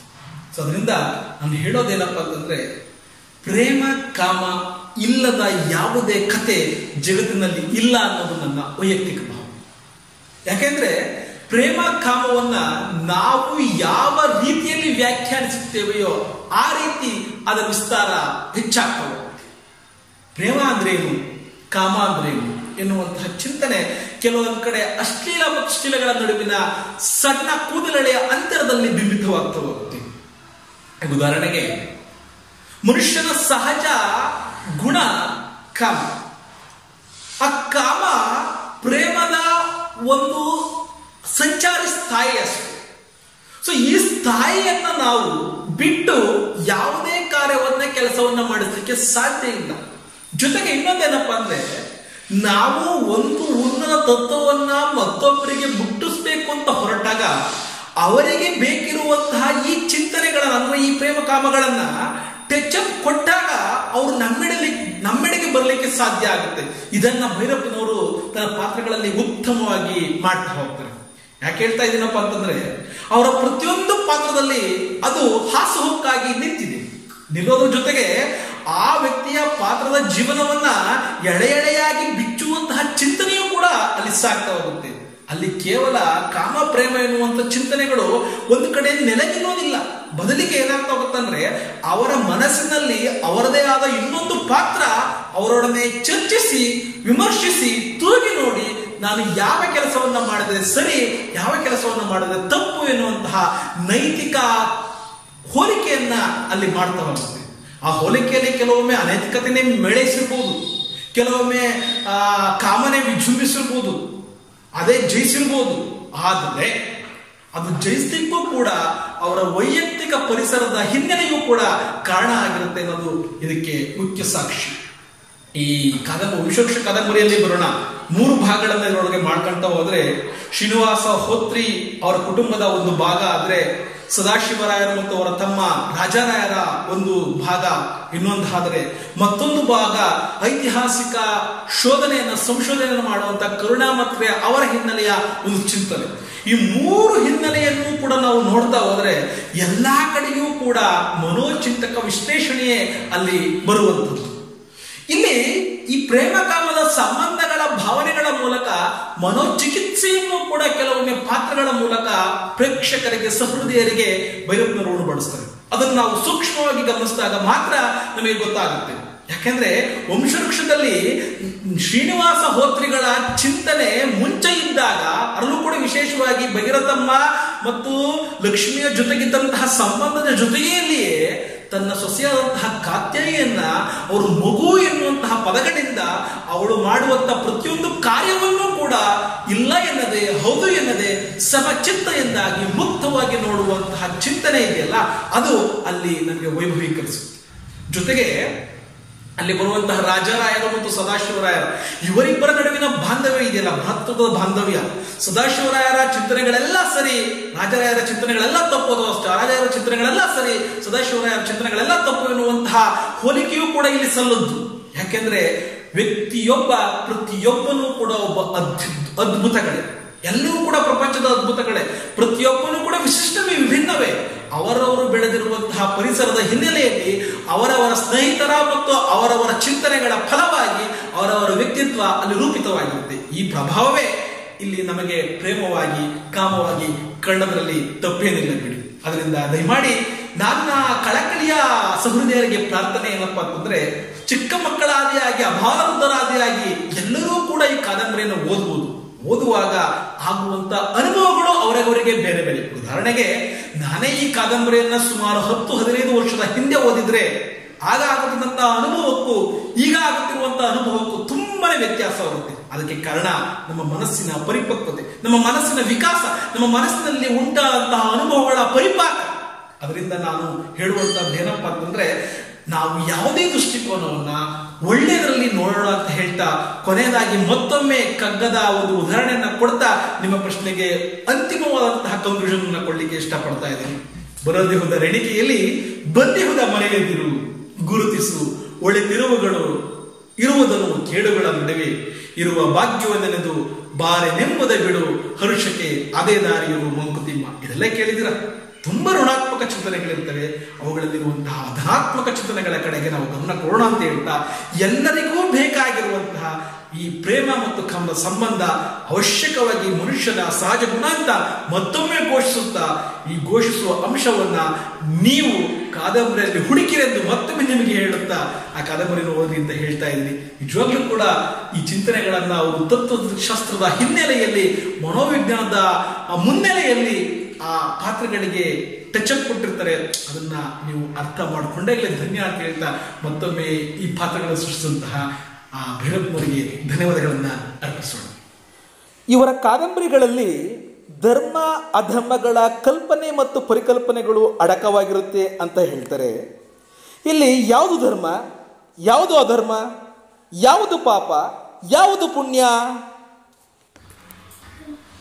ಈ ಪ್ರಶ್ನೆ ನಿಜವಾಗಿಯೂ ಕೂಡ ಉತ್ತರಿಸಲಿಕ್ಕೆ ತುಂಬಾ ಕಷ್ಟ ಇರುವಂತಹದ್ದು.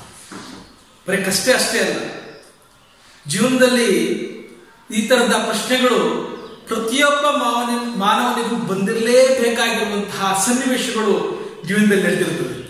ಯಾಕೆಂದ್ರೆ ಈ ಪ್ರಶ್ನೆನೇ ಆ ಥರದ್ದು. ಈ ಪ್ರಶ್ನೆನೇ ಒಂದು ಪ್ರಶ್ನೆ ಆ ರೀತಿ ಅದು. ನಿಮ್ಮ ಪ್ರಶ್ನೆ ಮತ್ತೊಬ್ಬರಿಗೆ ಎಲ್ಲರಿಗೂ ತಿಳಿಸ್ಲಾ? ವಂಶವೃಕ್ಷ ಕಾದಂಬರಿಯಲ್ಲಿ ಧರ್ಮ ಮತ್ತು ಅಧರ್ಮಗಳ ಚಿಂತನೆಯನ್ನ ಮಾಡಲಾಗಿದೆ ಅಂತ ಹೇಳಿದ್ರಿ. ಇಲ್ಲಿ ಯಾವ ಧರ್ಮ, ಯಾವುದು ಅಧರ್ಮ, ಮತ್ತು ಇಲ್ಲಿ ಪಾಪ ಯಾವುದು, ಪುಣ್ಯ ಯಾವುದು? ಅದೇ ರೀತಿಯಲ್ಲಿ ಇಲ್ಲಿ ಒಬ್ಬ ಉಪಾಧ್ಯಾಯರಾಗಿರುವಂತಹ ಶ್ರೀಯುತ ಸದಾಶಿವರಾಯರಿರ್ಬೋದು ಅಥವಾ ಶ್ರೀಯುತ ರಾಜರಾಯರಿರ್ಬೋದು ತನ್ನ ಶಿಷ್ಯರಾಗಿರುವಂತಹ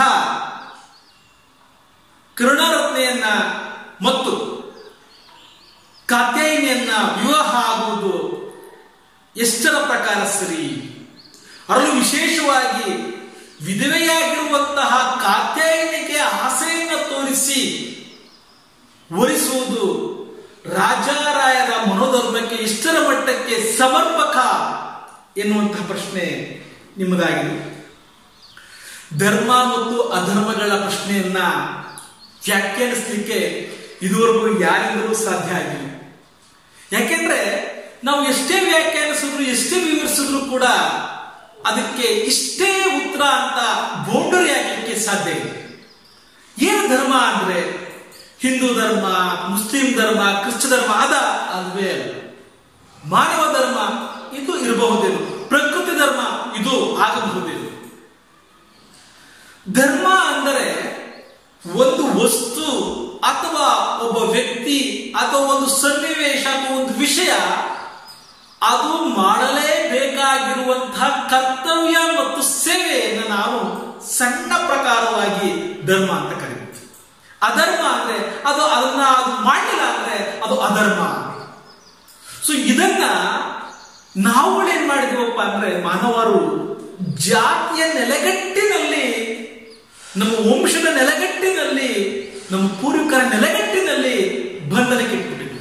ಇದು ದೊಡ್ಡ ಸಮಸ್ಯೆ ಆಗಿದೆ. ಇದನ್ನ ಮೀರುವಂತದ್ದೇ ಕಾದಂಬರಿ ವಿಷಯ. ಅದು ತುಂಬಾ ಇಷ್ಟವಾಗುವುದು. ಈ ಉದಾಹರಣೆಗೆ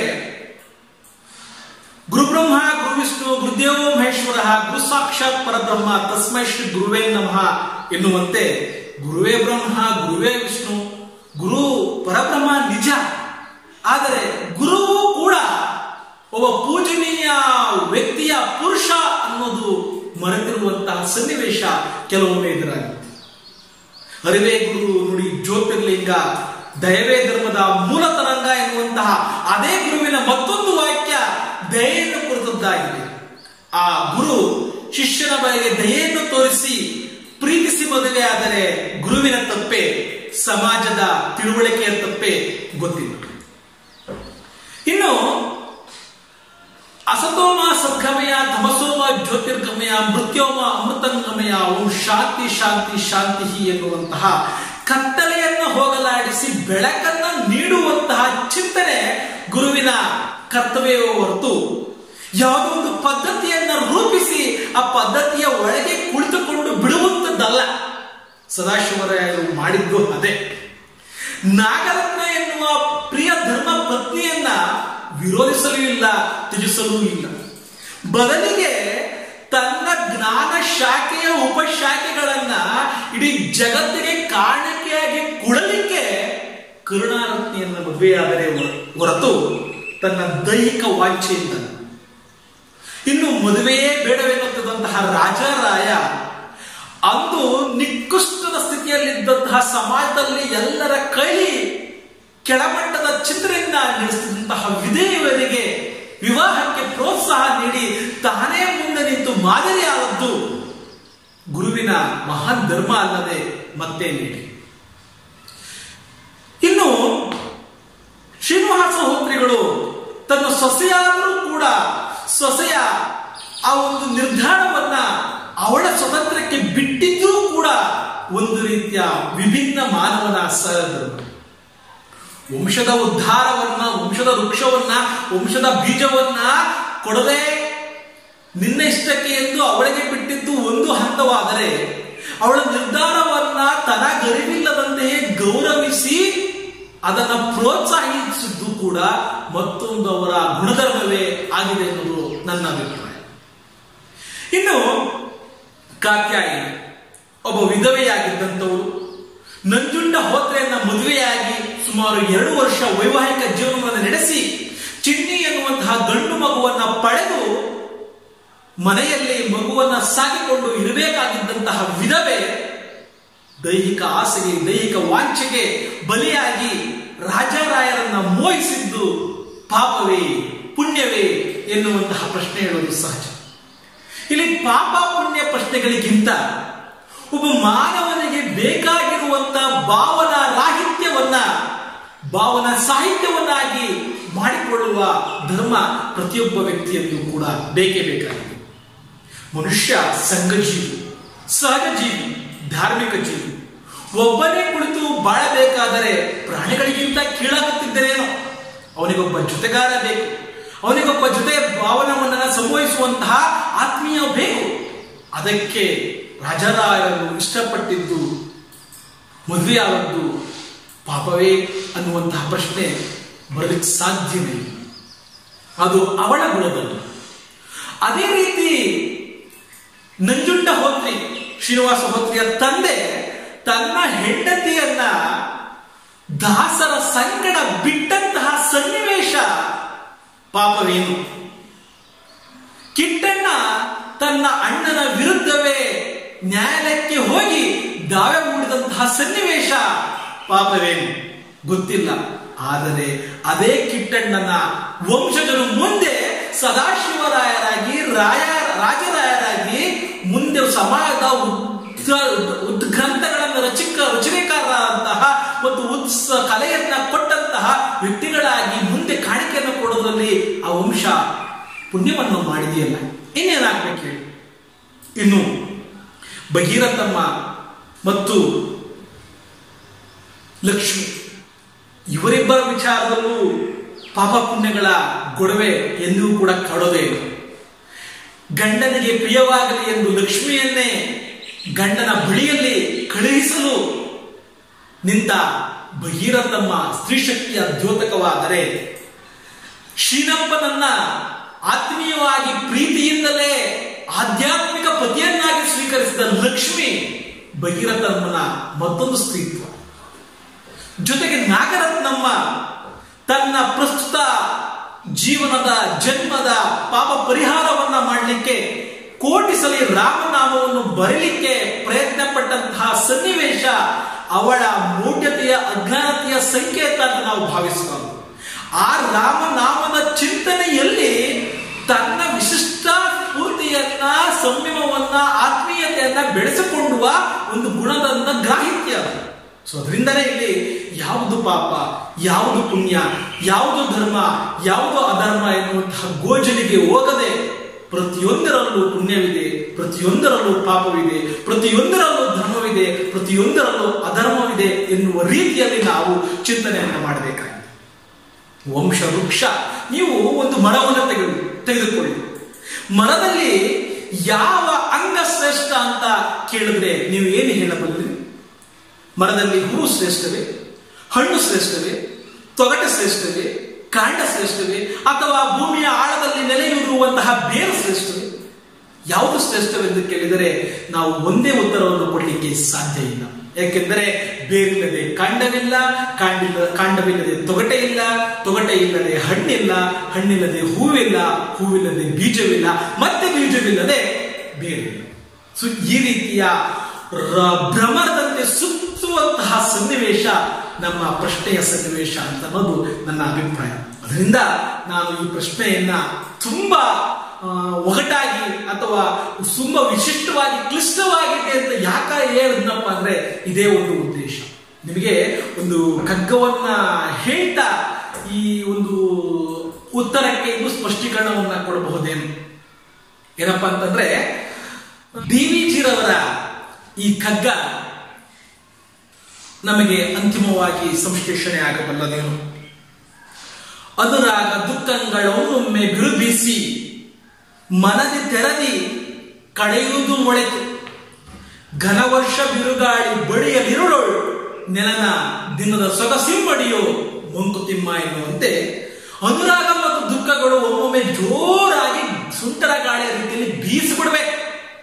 ಬೀಸಿದಾಗ ದಿನದ ಸೊಗಸು ಇಮ್ಮಡಿಯಾಗುತ್ತೆ, ಅಂದ್ರೆ ಜೀವನ ಮುಮ್ಮಡಿಯಾಗುತ್ತೆ. ಹಾಗೆ ಕಾತ್ಯಾಯನ ಜೀವನ ಇರ್ಬೋದು, ರಾಜಾರಾಯರ ಜೀವನ ಇರ್ಬೋದು, ಭಗೀರಥನ ಜೀವನ ಇರ್ಬೋದು, ಅಥವಾ ಶ್ರೀನಿವಾಸ ಶೋತ್ರಿಗಳ ಜೀವನ ಇರ್ಬೋದು, ಚಿನ್ನಿ ಪೃಥ್ವಿಯರ ಜೀವನ ಬೇಕಾದ್ರೆ ಇರಬಹುದು. ಒಮ್ಮೆ ಕಷ್ಟಗಳನ್ನು ನಿನಗೆ ಎದುರಿದಷ್ಟು ನೀನು ಬಲಿಷ್ಠನಾಗುತ್ತೀ. ನೀನು ಎಷ್ಟು ಕಷ್ಟಗಳನ್ನು ಎದುರಿಸಲಿಕ್ಕೆ ಸಿದ್ಧವಾಗಿರ್ತೀಯೋ ಅಷ್ಟು ಬಲಿಷ್ಠನಾಗುತ್ತೀ ಅಂತ ನಮ್ಮ ವಿವೇಕಾನಂದರು ಹೇಳ್ತಾರೆ.